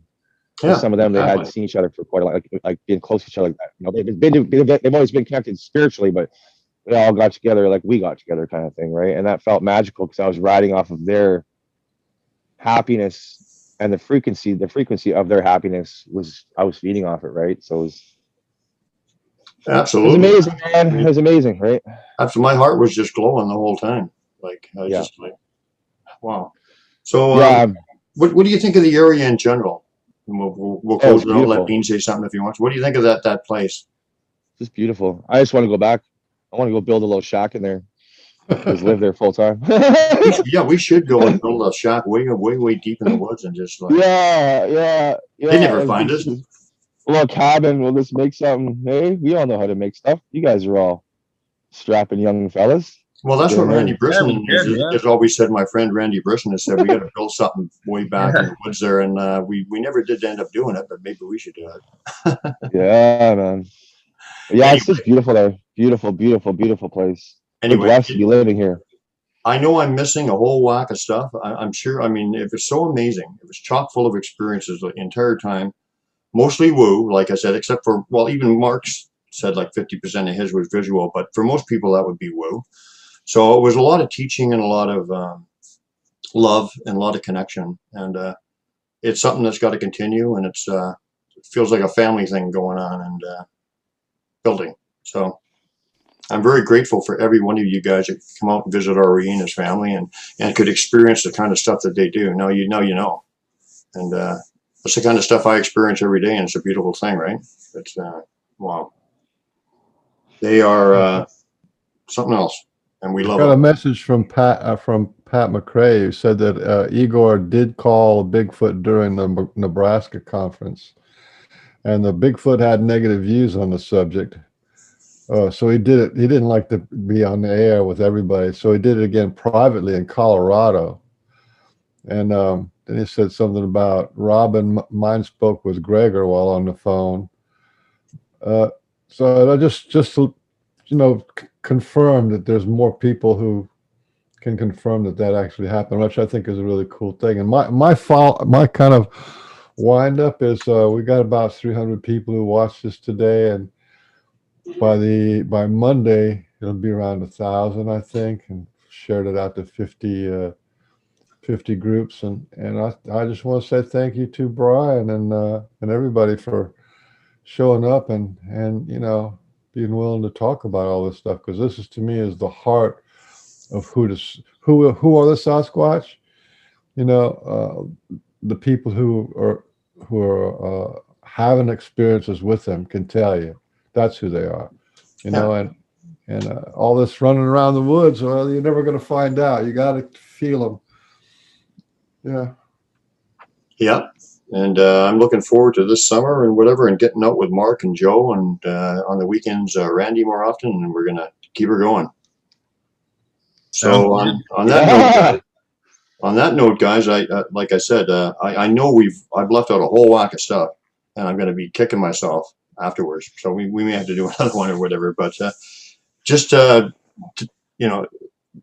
wrap it up, I'm going to say that it was a miraculous, beautiful, healing, teaching, spiritual time, and it was wow, I can't even describe it. And it was such an honor and a privilege to be with all of you guys and to share that, and to feel like a big family connection is going between us, between the Sasquatch, between the clans, and the circle is getting bigger. And let's keep her going, guys, and no fear. Hey, Casey. So I love every one of you, and we'll see you all soon. And we'll have to get Mr. Beans out there one year with his taco truck. Yeah. Well, I'd go just bribe one of those taco millionaires to come out there with his truck. No. Okay, guys. So on behalf of Port Cunningham and Frank Whatever, babe. This is the Pork and Bean Show. We love you all, and thank you so much for coming. And Thanks all. Yeah. If you can find Brian's channel on on YouTube, go check it out. It's the best visuals, the best stories on the internet. It's called the Pork and Beans, Sasquatch BC, the true story. I got a lot of videos on Sasquatch. A lot of my heart goes out there. A lot of stuff I've learned. Some good music. If you want to see miraculous stuff and grown men cry, I like the grown men crying part the best. Yeah. And I am going to be putting out a video. I took a lot of video on this trip. I'm going to be putting out a video. It's probably going to be 2 or 3 hours long just on this trip. So that'll be coming up soon. Anyway, guys, thanks for coming. Right, and I love you all. And let's keep the light shining. And we'll talk to you soon. Bye-bye. Bye. So, everyone.